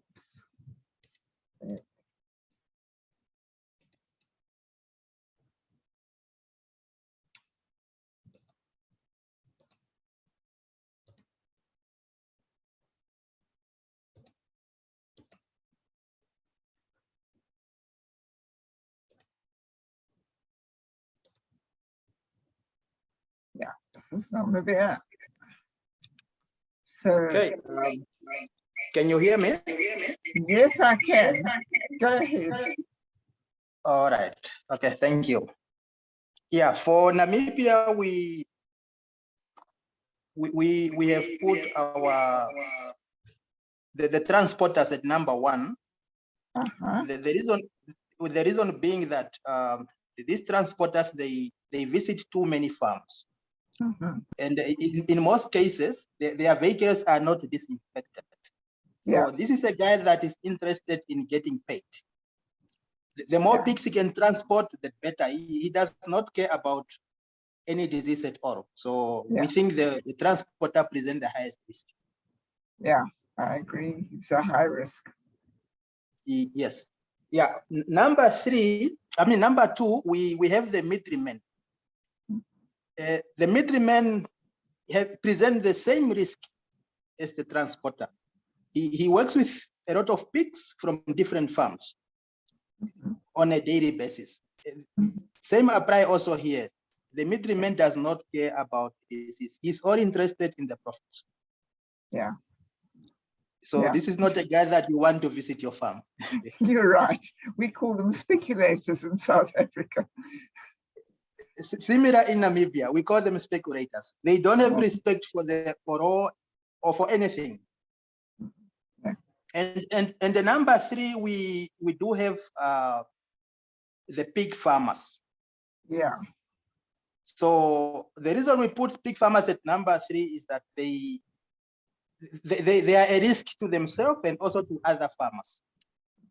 When they visit, they can introduce the disease to other people. And if those people have a disease, they can actually reintroduce the disease into their farm. That's right. Yeah. Yeah. No, that's very, very good choice. And for the lowest risk, again, the police, they don't have anything to do with the pigs, really. Thanks very much. Thomas, you must tell me when you think we should. Okay, thank you. Stop. Yes. I think we have had we're running out of time. Yeah, we have had a long session. I want to thank my colleagues who have taken their time to even put together responses for those tasks. And we can see their thinking is actually the same. And this is what we wanted to consolidate and wanted to pick from them. And when I wrote them the mail the next time, I said, participating in these tasks is mandatory. One, so that the trainers can get to understand whether they are picking something out of the training, and that are they understanding. You see, there's knowledge which is being passed to them, and then understanding of that knowledge, it moves them to another level. So I think I want to thank you for the way you have steered that session. We have quite some work to do because next week on the 7th of December, we have a tall order because we are going to enter into session 5, and we are going to Dr. Noel Murray and Professor Tim Carpenter from the UC Davis are going to carry on that session. And so we expect all of you will get time, because now that is actually the best part, the peak of the training, the best part of the training. And so with those remarks, I would want to go around the room to check if there are any comments. I can see Bas has come on. Bas, nothing. If there's any other who wanted to say something, otherwise, if you don't have, we just want to close for the day. Like I promised you, I'm going to send you all the presentations which we had for the day, PDF format, and the tasks which were given by Charmaine, so that you can work on them. And by Monday, midday, wherever you will be, midday, that close of business of Monday, I would expect them back so that I can hand them over to the trainers, so that we can see how far we have gotten out of the session today. So thank you very much. I wish to end there. And I must say we are getting on well. Noel, I would want to call you just to say bye to them. Noel? Yes, thank you, Thomas. I think it's been a very informative session today. Very practical application of compartmentalisation and the potential opportunities that it offers. So that's great. And we'll look forward to the next session on risk analysis and maybe